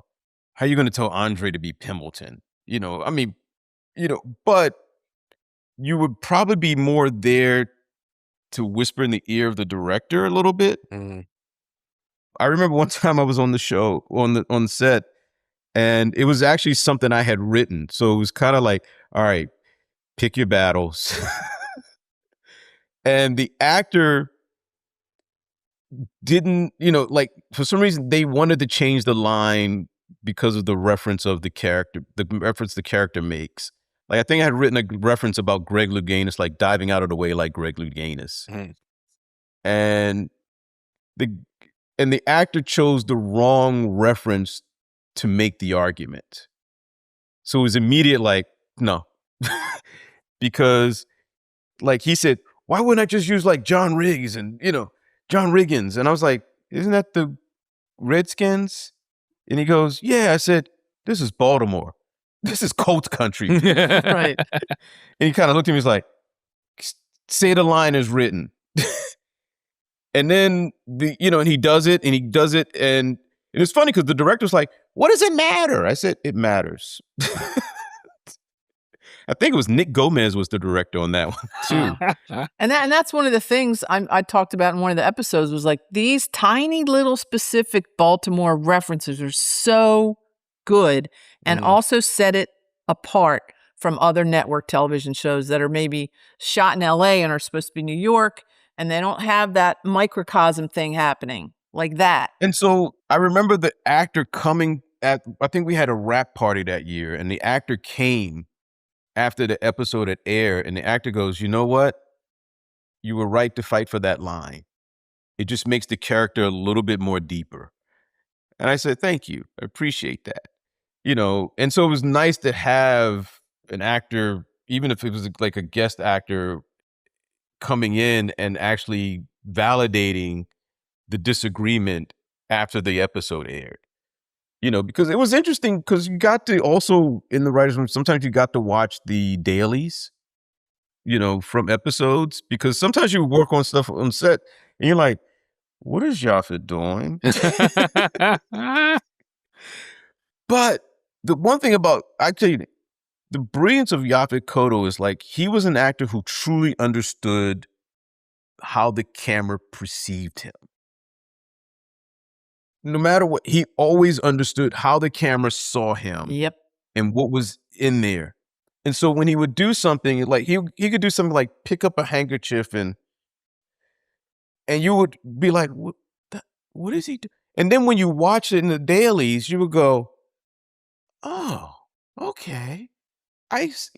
You kind of got a sense and understanding of who he felt and internally who that character was in terms of like how he was going to show and be portrayed as that particular character on the show, and so it was kind of one of those things where you sometimes would say, you know what, you got to let your actors do what they're going to do. And one of the things I actually learned from David was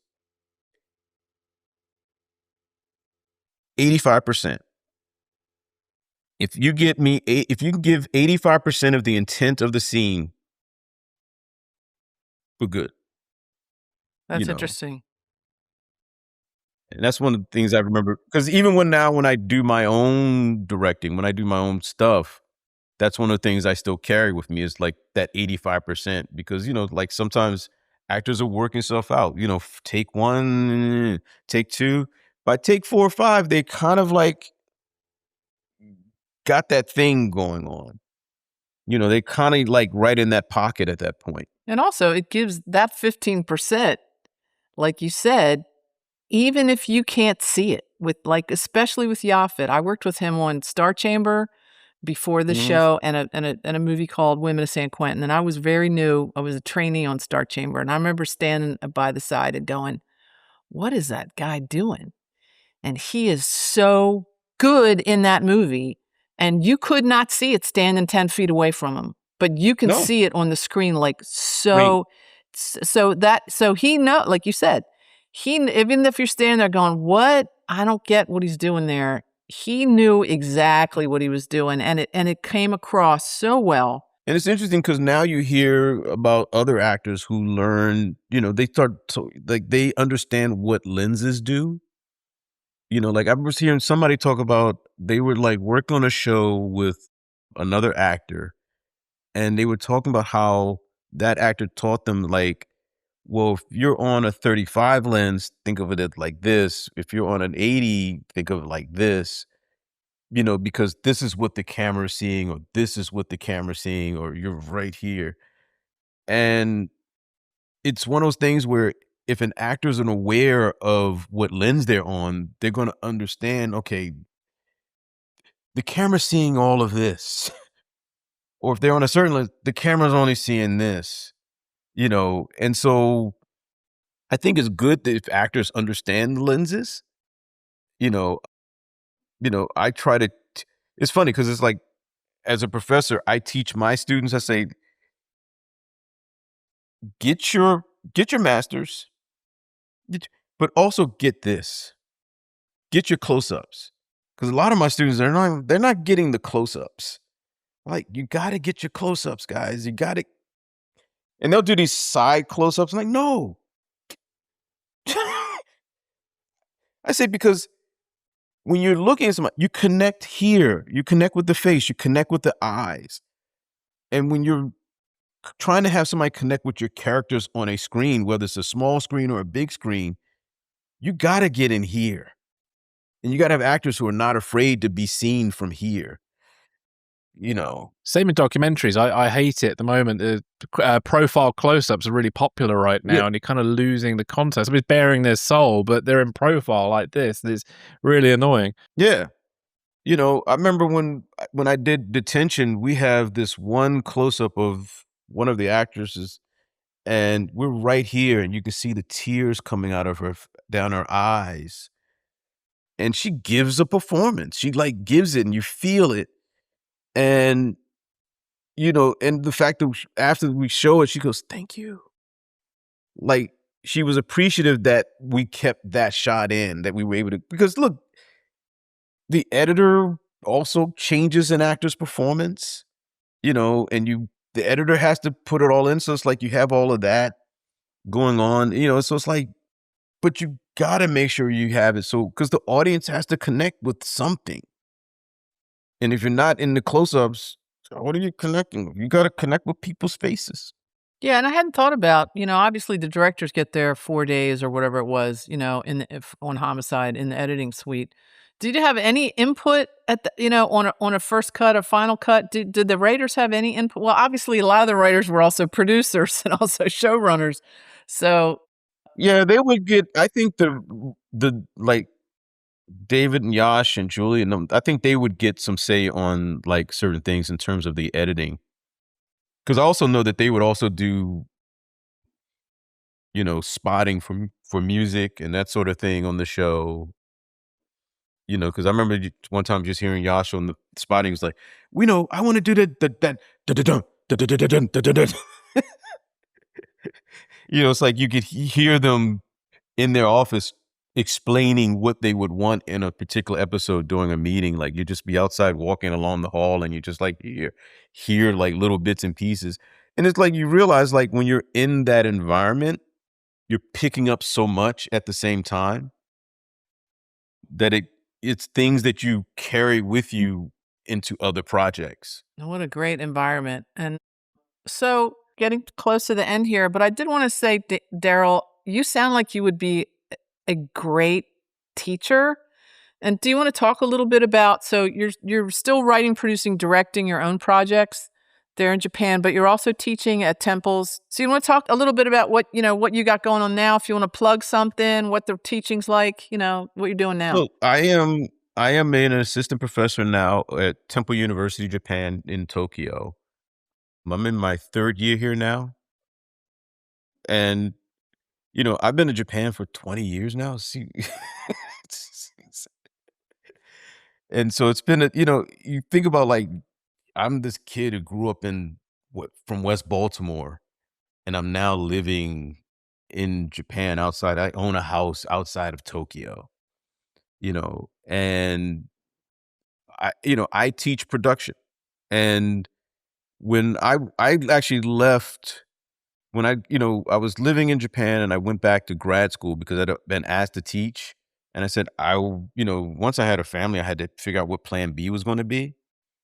And so I went back to grad school and went to Chapman University and got my master's degree so I could actually teach. And coming straight out of Chapman, I wound up teaching at Morgan State in Baltimore. and my family was still here while I was working at Morgan. And the thing is when, I was still teaching at Morgan, and then Fukushima happened, you know, and so my family, they were living in Fukushima when Fukushima happened, so there was the earthquake, and fortunately we weren't anywhere near the coast, so we didn't have to worry about the tsunami, but there were still concerns about the radiation stuff. And so even though I was at Morgan teaching production and, film stuff, I realized like what's important. And so I said, I have to go back to Japan. And I came back. And the coming to Japan story is a whole nother story. Yeah, maybe we'll do a coffee room chat about that and have another little Yeah. piece about that because that's interesting stuff. Yeah. But I came back and I knew that I wanted to get back into academia. And I knew that it would probably be at Temple because Temple was one of the few places that had some production classes, but also in English because I know I couldn't teach in Japanese. My Japanese is not that great.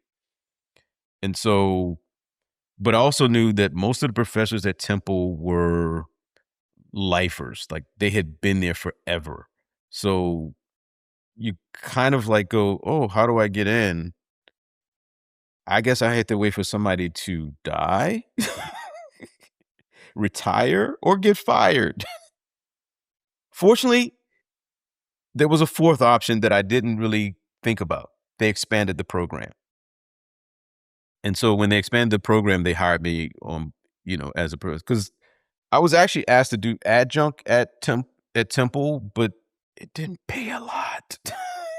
Adjuncting, you go broke. I did that. Adjuncting is you go broke doing that. And so I was making more teaching English than I would have as an adjunct, and I couldn't, you know, I had to, I got kids to feed. So when the opportunity came up to do full time, I started doing full time at Temple, which has been great because a lot of the lessons that I've learned through production from being a PA, from producing to writing to directing, I now bring those into the classroom. And I bring it in from a real world practical place. And, like, for example, I tell my students all the time that you have to learn how to be collaborators. You have to learn how to work with each other, with people that you may not necessarily be the most friendliest with, and people who are your homies. I said, you can have because I've worked with some people and I was like, yeah, I will never work with that person again. People with different points of views, people with different, I said, but those people with different point of views probably going to be some of the best people you can work with because those are the people that are going to make you think differently, but I try to give them those like life lessons so that they can understand how things work after they graduate, and I tell them, I said, you never know where anybody in this classroom will be in another 10 years. So one of your classmates could be the person who could hire you for a job in 10 years. I said, because I've seen it happen and I've even hired other people and I've had other people hire me who I've gone to school with. Yep. So much of that You happened know, here in Baltimore. Almost everybody I went to school with at UMBC ended up in the business here and ended up hiring me yeah, later. It's huge. right. And I said, other part of it is that you just never know if you're working on a show, you never know who's going to wind up being somewhere else. And when you get your own like I said, when I did my first film Detention, a lot of it came about also because of the fact that I had worked as a PA on a lot of projects. Like if I hadn't worked with Boots, I would have never known Boots, and Boots, come on board and work on to shoot my feature. Or, Debbie Young, who does, makeup, who came in and brought people in. And now Debbie's, like doing the makeup for Mahershala Ali and Regina King, Yes. and I remember when we did detention that because we were in a school, like some of the guys who were grips and electric would come in and just kind of hook us in to the power and say, you guys are good for the day. And they would go off. They'd like come in maybe for an hour and a half, hook everything up, and then they would go off and go live life. And I said, part of it was these are people who saw me working when I wasn't doing when I was working my butt off working on sets. And now they see me actually making my own film and they came out and supported. I said, I said, if I wrote a book, I would call it Creating Cinematic Capital. Because a lot of it is the cinematic capital is like they talk about political capital. Well, cinematic capital is like the networks that you build as you come through the business and how you may work on somebody else's film and then eventually they work on your work and, you're kind of exchanging it because I told my students, I will still give you the same energy whether you're paying me or not paying me. Because I've worked on a lot of stuff for free and I still gave the same 110% that I gave when I was working on a show for money. It's a very valuable lesson. That's a very valuable lesson. A lot of people don't do that. I said, because one of the things I do is I love being on set. It's one of the things. Like I have a friend of mine who's a producer. He hates being on set. He just does. He's like, I don't want to be on set. Go. Me, I'm on set because what I've also realized is like if I'm on a set, I can pretty much see what's going on. Like I can see boom, boom, boom, boom. Now it's like I'm sure you can go on a set and you can kind of see what's happening and what's going on. And when somebody's running along, you can go, oh, he's carrying the 35, But you can see what's going on set and you can kind of get a sense of what the rhythm is. And you can kind of feel where everything is at that point. Like, oh, they're about to shoot. And the dynamic, and if it's working well, if that cooperative thing is happening, or if there's some kind of stumbling block somewhere, you could see it going on. Like I feel even today, depending on who's on the set, I could probably have a good shot of approaching and walking on a set in Baltimore and probably knowing at least one or two people in that crew. Yeah, we're a lot older, but there would be one or two left, at least more than one or two, probably. Yeah, like, a long time ago, I remember I could go on certain shows and they would be like, I remember going to The Wire when I would come home and I would come to The Wire, like, hey, Darryl, come on, how you doing? Come and get some craft services, There you go. Good segue, craft services. So Chris, so this is, first of all, Darryl, thank you for spending the time. This has just been thank you. really, Thank you. This just is fun. really, because we haven't really, since we talked to Tom and Julie and Jorge, haven't had a chance to really get back into the writer's room. So appreciate that. And also just your personal perspective and just all the stuff that, you've done since then. So Chris is going to throw out the surprise question. Yeah. So you've already mentioned craft services. So obviously Baltimore's famous for food and you're originally from Baltimore, but do you have any kind of food related memories from Homicide? Food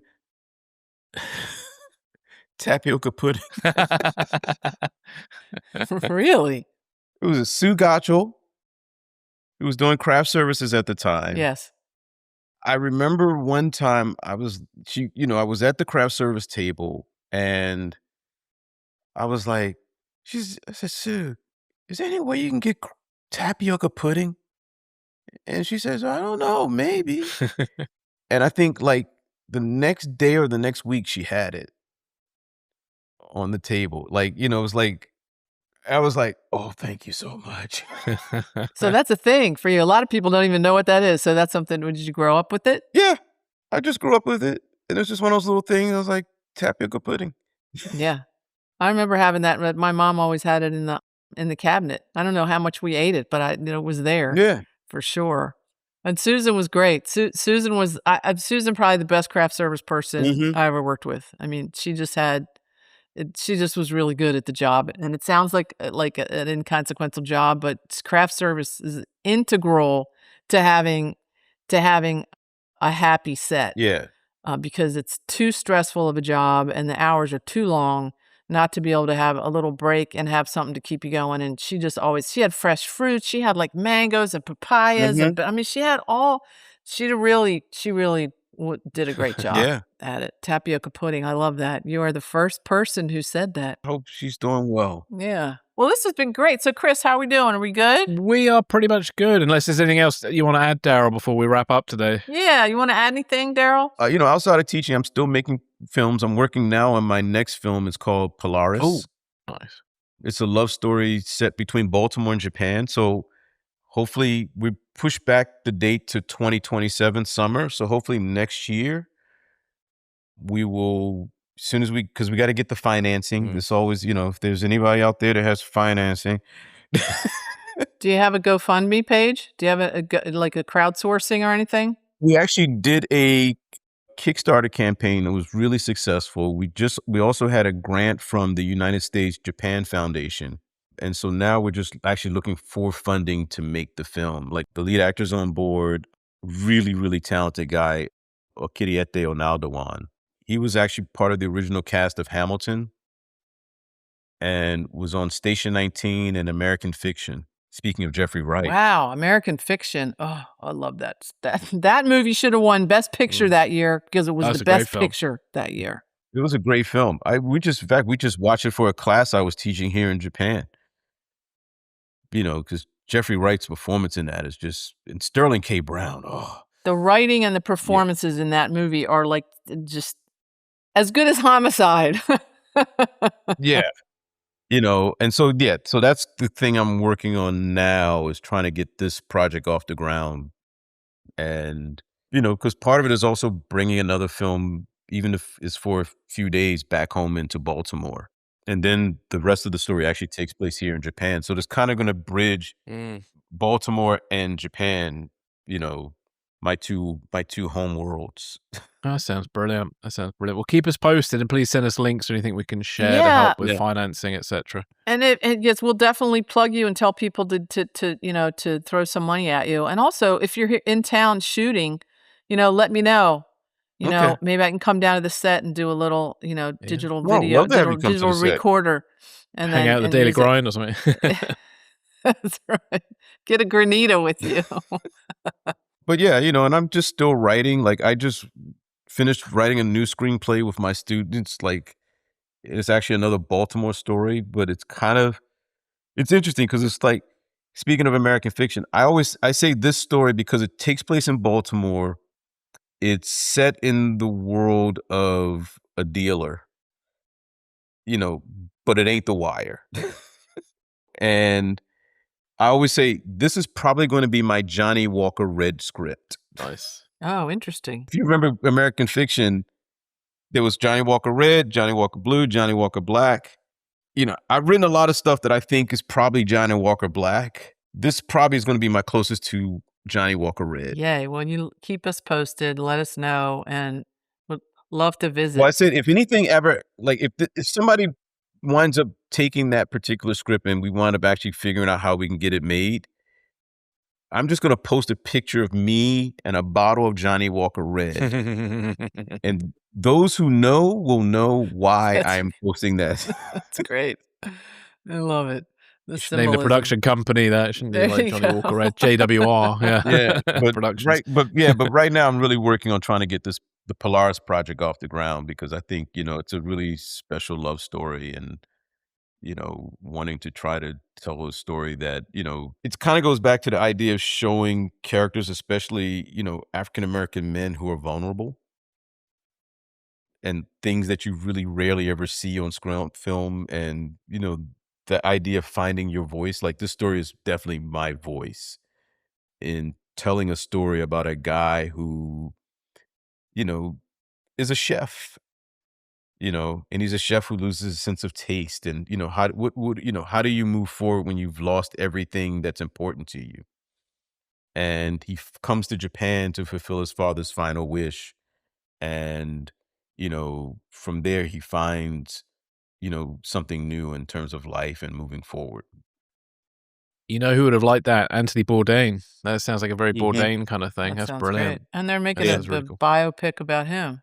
Yeah, it's Yeah. out this summer. Yeah. And, and it was funny because, one of the actors I was going to reach out to the actors I was going to reach out for one of the roles. One of them was going to be Andre. Oh my. Yeah. And then I was like, and then I saw that news and I was crushed. Terrible news, yeah. And then the other person I was thinking about was Lance Reddick. Oh, right. Even though he was on Homicide. Another great actor gone, yeah. Yeah. Because I found out that Lance Reddick was my godmother's cousin. No. Wow. And me and Lance Reddick shared the same birthday. And I never got a chance to work with him or meet him. Oh, I'm sorry. Yeah. So, Okay. But Well, this sorry to has been well, no, it's great. No, this is like we could go on for 8 hours. You just like, this has just really been terrific. Thanks for the time. Yeah, thank you. No, thank you. Happy to have you back on if you ever want to come back on. But Darryl, thank you. Yes, and keep us posted. You got stuff going on. We'll let people know about it, and definitely if you're in town, let me know. And you can always find me on the socials. I'm always talking about stuff on the socials. Yes. Yeah. I keep up with you on Facebook for sure. Yeah. Well, I'm on Cool. Facebook, and then and my last name is on the Bird app and the Thread app and the Insta app. Cool. Well, Darryl, thank you. Thanks. はい、よろしくお願いします。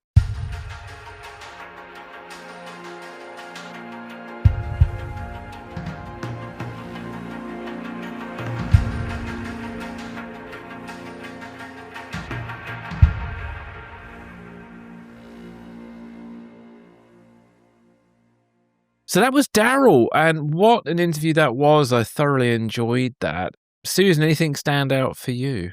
First of all, what a wide-ranging conversation to talk about how he got into the business, what he was initially interested in, that I think, like Alan Taylor, the director we had on recently, was originally a history major and then ended up deciding to be not just a filmmaker, but specifically a screenwriter. And I love the story of he did not get into the film production major at Ithaca College. And so he cobbled together basically a film major. He took all the classes he could take as minors, kept his history major, stayed in the program that he created for himself. Yeah. And I just thought that was an inspiration to people. If you go to a school that doesn't per se have a major or you're not accepted to the major, just barrel ahead and put your own program together. A lot of colleges, like when I did my master's, they have independent sort of, I don't even know if they're called independent study anymore, but opportunities where you can, for a semester, make your own way, make your own class, your own program about what you want to produce. And then the fact that he produced a film there, even though he wasn't a film major and it wasn't required. And also to remind young people that in that situation, so even though it wasn't required, he took the opportunity while he had the access to production equipment to make a film, even though it wasn't required for his major, and then entered that into film festivals. Now, people may forget about film festivals, may think that film festivals aren't important, that don't go to film festivals in their towns. But he got recognized. That film, his first film, got recognized at film festivals, which helped him to get on his way with meeting new people and understanding sort of the broader context of the industry. So that's another thing for people to remember. You may think, oh, well, nobody's going to care about my little film. I actually was cleaning out my office and I came across the comments from the Baltimore Film Festival. I had submitted a film. I'd made a documentary about my grandfather. When I was in college, I followed him around with a little Beaulieu handheld camera. He actually did not even know I was there doing it. Great camera, by the way. Lovely cameras. So I loved that. Everybody else hated that camera, and I was the only person, one of the only people that used the Beaulieu. I loved it. I loved the Yeah. little French camera. Had one at university. They're really cool. Yeah. Yeah. Yeah, and maybe that's why I loved Aton so much because they were French too, weren't they? Mm. But, it was nice to go back and look at those comments, and there were some people like, "Oh, bad lighting. Oh, bad sound." But they talked about the warmth of the subject matter came through. So, keep in mind that you can, as somebody, if you feel like a nobody, right? Get your film made in college or high school or wherever and get it out there. You have no idea who that's going to connect with and what that connection is going to do for you later in your career. Yeah, it's so important actually not to try and give people a reason to say no. I think it's very important just to put your best foot out there, see what happens. Don't try and sort of fill in the gaps for people by thinking, "Oh, well, nobody's going to want to watch my film." Who knows? You never know, and you never know who is watching your film. And also, I mean, like, I think one lesson I learned in life a little bit, I was listening back to the interview with Darryl, and he made a very good point. Your classmates, your friends you meet early on in your career might well become key collaborators or key decision makers in the future. You never know. Your classmate, Timmy or whatever their name is, might become the head of Universal Pictures or something, and that could become significant for you one day when you're doing a pitch to, I don't know, make Odyssey 2 or something, the sequel. You never know on IMAX, but yeah, you never know. So and also the other thing I'd learned in film production is obviously you meet people who are in different roles, and I do my best to treat everybody equally. And I have met and seen some people who see somebody as lesser than them and they treat them that way. And I think that's terrible because the person who's, should we say, sweeping the floor one day, again, could be the head of Universal Pictures in a few years' time. You have no idea. And I think it's just good humanity to sort of treat everybody with respect, really. So not just because you don't know where they'll be. They may never become anybody important in your life, but it's always good to treat people with respect in the industry. So yeah, sorry, I went off on a bit of a tangent there, but No. and the other thing as well. So as we air this in the UK, it's exam results time, and just kind of going on what you were saying just a moment ago about like how Darryl created his own film major. So I was filming a few years ago at my old sixth form college, which I believe in America would be senior high, which is the step before you go to university stroke college, I think, as you call university in the States. Lots of confusing terms there. But what struck me when filming, because we were filming just before, again, the exams, and like I think the educational system kind of puts you in a very funny mindset about how, there's a path from A to B and it's a very linear path, but in reality, it's not always that linear.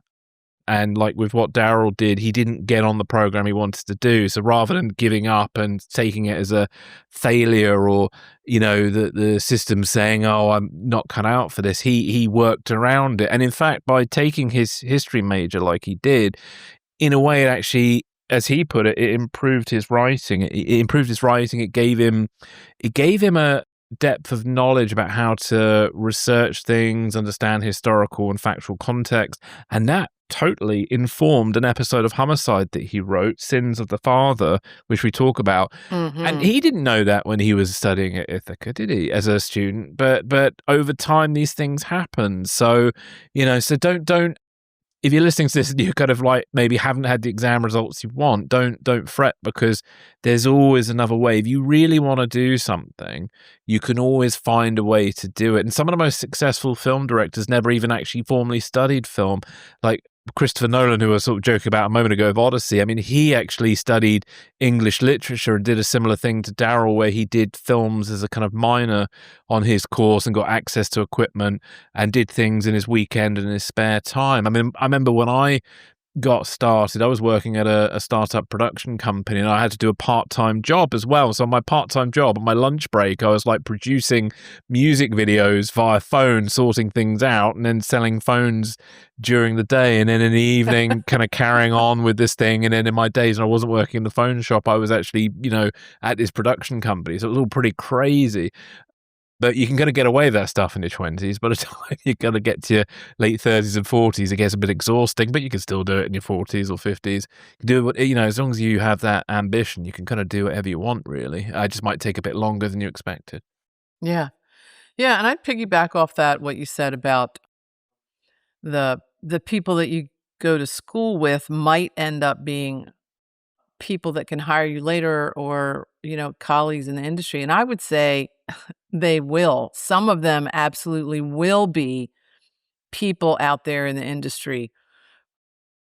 And I'm specifically talking about film and television production because I don't know what it's like if you're a financial advisor. I don't know that. But I know for me, and especially maybe in smaller markets. So, I went to school at UMBC. Darryl went to school here at City College and then left to go to Ithaca. And when I came out and then I moved to LA and came back, everybody, pretty much literally everybody that was in the major with me at UMBC was in production here. Yeah. And like 4 phone calls later, I got a job here in Baltimore. Now, we were a really tight group, so I don't think there were any people that I treated shabbily back then because it was a great program, a great bunch of people. But then also what you said about treating people nicely, if it happens to be somebody below you, the first film I worked on here, The House on Sorority Row, and I mean the original House on Sorority Row, not the remake of The House on Sorority Row, which is funny, like things I worked on are having remakes already. Oh, I know. Yeah, must be weird. But the original House on Sorority Row, which was shot here, I started out as a PA, but I did not start out as a camera person and was literally what you said, the person sweeping up the set. I was sweeping ashes, into a dustpan out of the fireplaces, cleaning up the rooms in this old mansion we were working on. And one of the producers said to me one day, kind of snarkily, like, why are you working for free? He's kind of snarky about it. It was like, because if I wasn't working for free, I wouldn't be here. Yeah. And then I got the chance to be, I gave him my camera resume and I got on the camera crew. So it absolutely can be launching pads, and don't undersell yourself, when you're in those starting out positions, because it can really, really lead. And I think in Darryl's case, you can see how it led to so many different things. I mean, he had a little acting part in Gettysburg and he had an acting part in Homicide. And then the story of him telling Tom, I'm going to write a script on spec, and gives it to Tom, and then Darryl's not on the show anymore. And when he comes back to visit, every time he sees Tom's like, okay, it's still in my pile of stuff. I'm going to read it.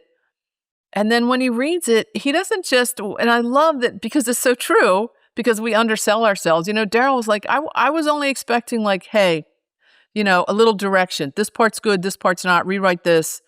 This is working. This isn't working. For this show, it should be this way. The beats should happen this way. The tone should be this way. But Tom didn't do that. He offers him a job as a staff writer. Yeah. I mean, you probably could have pushed over Darryl with a feather when that happened. But a lot of that is because here you have somebody who's working hard, who has integrity, who's been listening, who's been learning the whole time when he initially got interested in film and screenwriting, he was learning and pushing toward that goal. And people recognize that. And Tom recognized that. And once again, the incubator, the whole mentorship nest that was happening on this show to bring him in as a staff writer. I mean, that's just a really great illustration of how you can work your way up into the business. And if you meet the right people and keep working hard.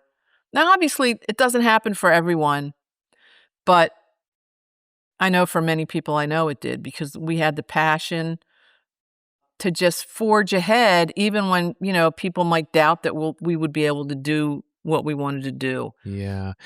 Writing's a very tricky art to learn, and I can't say I'm an expert on it. I'm still figuring it out. But one of the things I picked up from the interview is the importance of voice, and voice really equals perspective.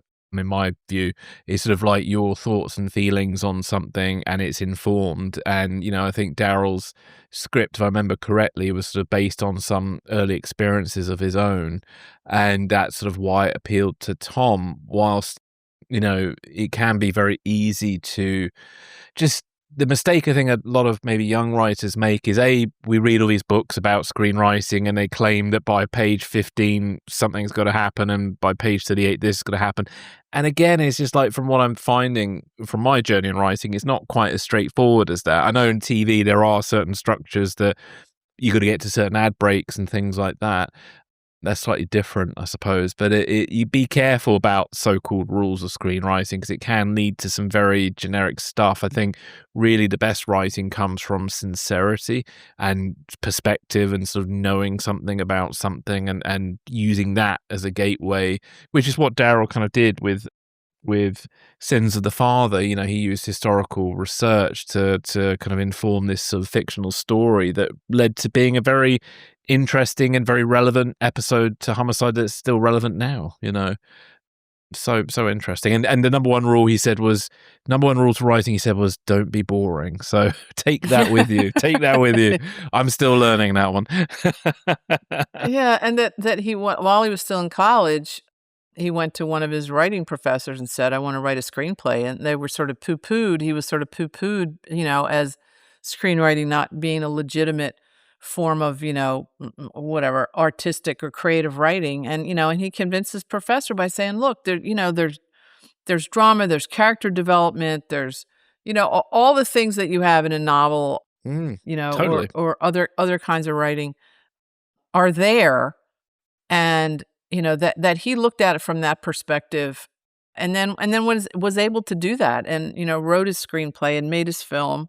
And also did want to mention that while he was working with us on Homicide, maybe I knew it at the time, I don't remember, we're selling him at the time what was called short ends when people actually shot things on film. So he was very industrious in that way. He's look, I'm going to, you know, buy the short ends, get the film at a really low price and be able to shoot my film. So he shot his film Detention from the 16 millimeter film he bought from working on Homicide. So this whole chain link of events that happened and him being incredibly resourceful and having a lot of integrity and moving forward and getting to where he wanted to be, you know, in a very creative ways, you know, to get to what Darryl, you know, wanted to be and still wants to be, you know, as a filmmaker. You know, he's now producer, director, and also a professor at, you know, at Temple. So I thought that was cool. And then I also didn't know that Boots, our camera assistant on Homicide, also was the DP, the director of photography / cinematographer on Darryl's film Detention. So they must have done that during hiatus. But yeah, and then to be able to take all those talents and, like you mentioned earlier, Chris, you know, his history background, but also his passion and his care and his love of things and his love of family and his love of the background of where he came from comes out in the episode that he wrote, Sins of the Father, and becomes a really heartfelt, meaningful, emotional, difficult story to watch and listen to, because it's sort of a revenge. Spoiler alert! Yeah. it's a revenge plot, or revenge. The plot of the episode is a sort of generational revenge for the treatment of a Black family in Baltimore, and how this particular character seeks and completes his retribution on the descendants of a white family who hurt his family generations prior. You know, and we talked about this during the episode, the idea of, you know, Homicide always surprised you with who was paired with who, the 180-degree opposites, the opinions that you could never bank on.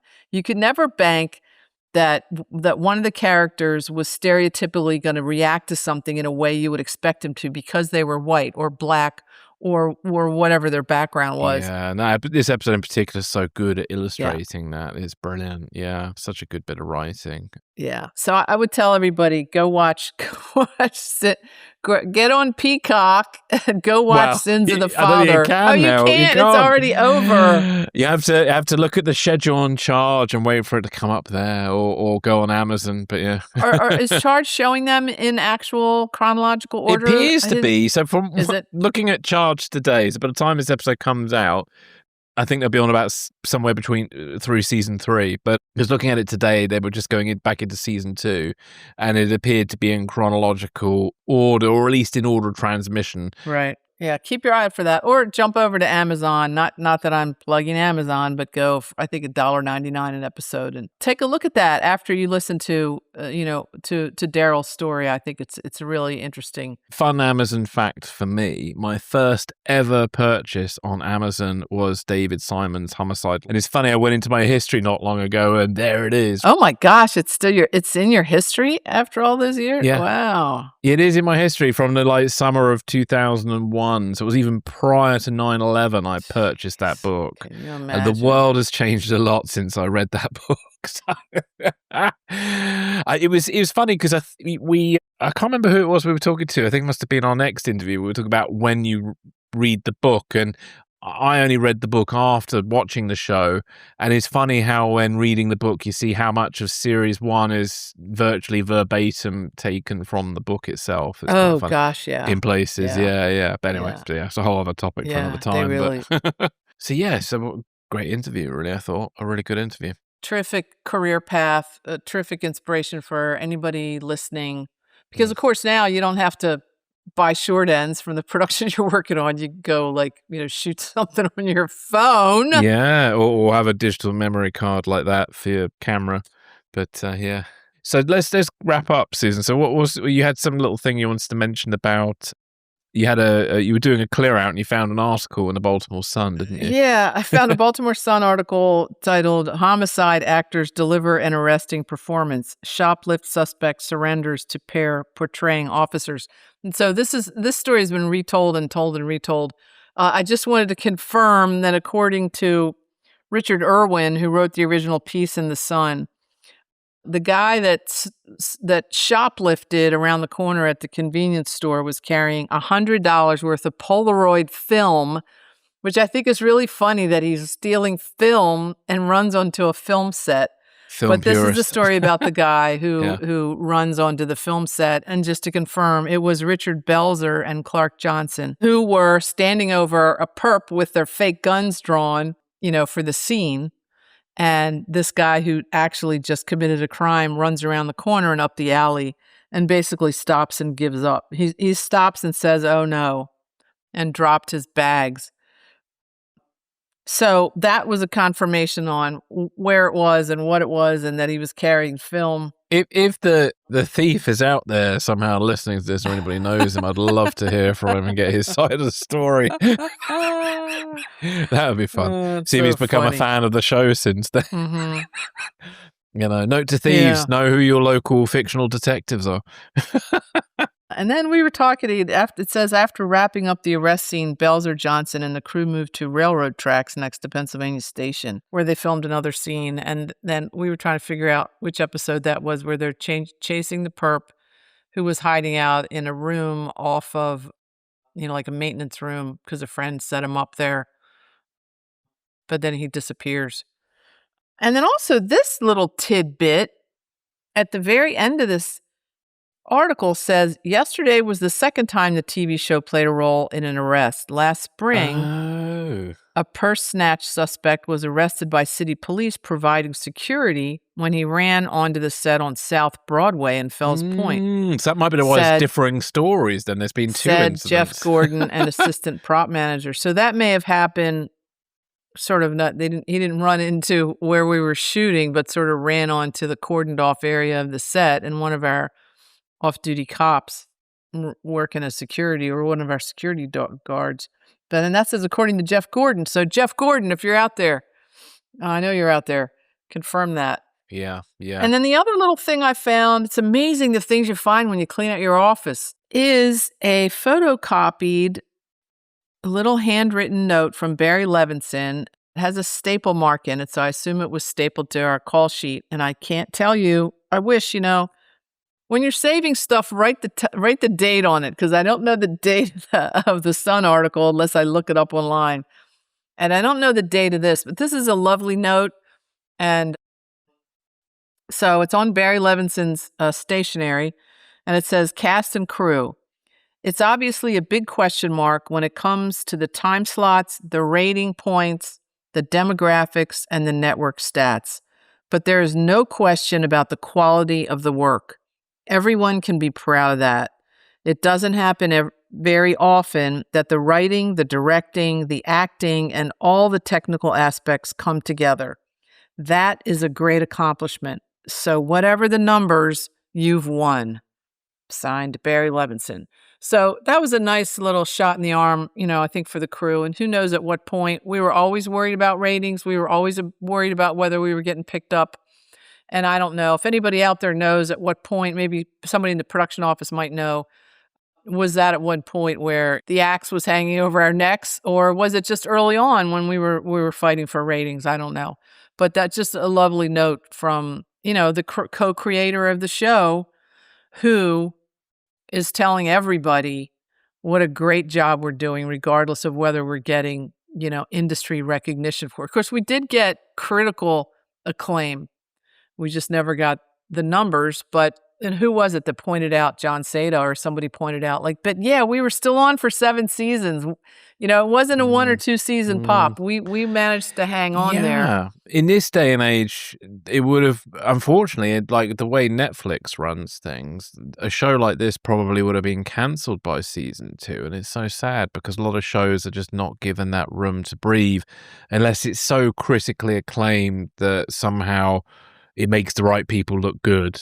Mm-hmm. But a show like Homicide today, I think, might struggle a little bit. And also because it's so a bit left field, because it's not a straight conventional cop drama like Nash Bridges, which we talk about in the episode. Right. And I think airing the show on a Friday night is probably a bad idea. It's more of a Wednesday or a Thursday show where you want something a bit more thoughtful. At least I do. I usually by Friday or Saturday I just want rando stuff on where I can not really concentrate that much. Bubba hour. Is that what Darryl called it? The Bubba hour. Just come home. Yeah. Come home and put your feet up and crack a beer and watch some entertaining stuff you don't have to think about. Yeah. So, but Homicide was entertaining. Like you had said one day, you were watching it, laughing, and your wife asked, "What do you laugh? What are you watching?" Like I'm watching Homicide. Because it was funny too. Yeah, it's hilarious. I love it. And all those things. Yeah, to be fair, actually, it used to be on, when I was a teenager, it used to be on Saturday nights as a double bill. So, yeah. So, I don't know. Double bill? What was the double bill? As in when they showed 2 episodes back to back. Oh, not double billed with another show. No, just a double bill Homicide. So they cranked through quite a few episodes. I remember it was like the summer of 98. Gosh. Summer of 98. Yeah, and I always remember the episode set at the school. That's always the one that and the documentary, I just remember watching. When you just, certain episodes you remember watching, those 2 I remember watching. So it's like, other episodes are a bit more blurry on that front. Yeah, it's so funny how memory works and doesn't work. And as you get older, you think, why didn't I, like as you were saying, why didn't you note down the date of the article? I've been looking through some old photos and you're like, why didn't I do this, do that? Why didn't I label this folder properly so I knew what year it was photographed? Stuff like that.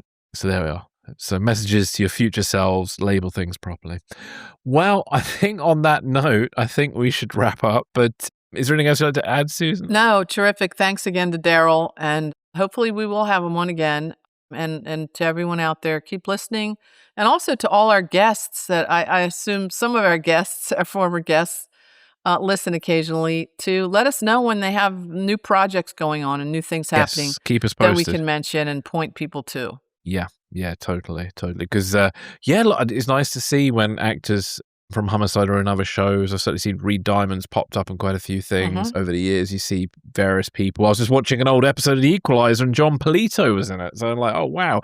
And Melissa Leo was in an episode as well. She was very young in that episode, playing the daughter of a Russian defector. So, and she was like a Russian ballerina.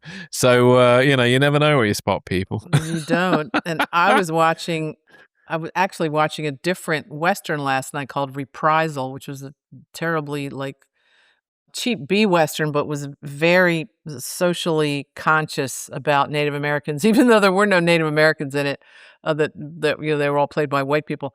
Anyway, the movie that came off after that, which I've mentioned to you before, called 5 Card Stud, with Dean Martin and Robert Mitchum and Roddy McDowell and Yaphet Kotto. Oh, yeah. It's called 5 Card Stud. I believe it was made in 1968. all those huge stars, and it starts out with a poker game. And the first time I watched it, this black man comes in and serves the guys at the poker table, and I'm like, wait a minute, that was Yaphet, and he has a fairly large part in it, and it's worth watching to see him because he's this tall, gorgeous young man. And but that's how far back this is how deep, we talked about this in this episode, the deep careers that these actors had and how long they'd been around and the kind of really broad acting experience that they had, theatrical, film. I mean, just really an amazing cast. So thanks to Darryl for coming on because, he reminded us of many of those points of what made the show so special. Yeah. Thank you so much, Darryl. Well, that's us done for this episode. So thank you, everybody, for listening. Don't forget you can buy us a coffee at buymeacoffee.com/homicide. Is it PLQ? I've lost track of what it is now. buymeacoffee.com/homicide POQ. POQ, that's it, not PLQ. POQ. So there we are. Instead of pod, it's POC for some reason. POC. Homicide POC. Oh, dear. Oh, well, there we go. It's pod in another language. But anyway, I just don't know which language it is. There we go. So thank you, everybody, for listening. Have a wonderful summer, and we will catch you in September. See you soon. Bye for now.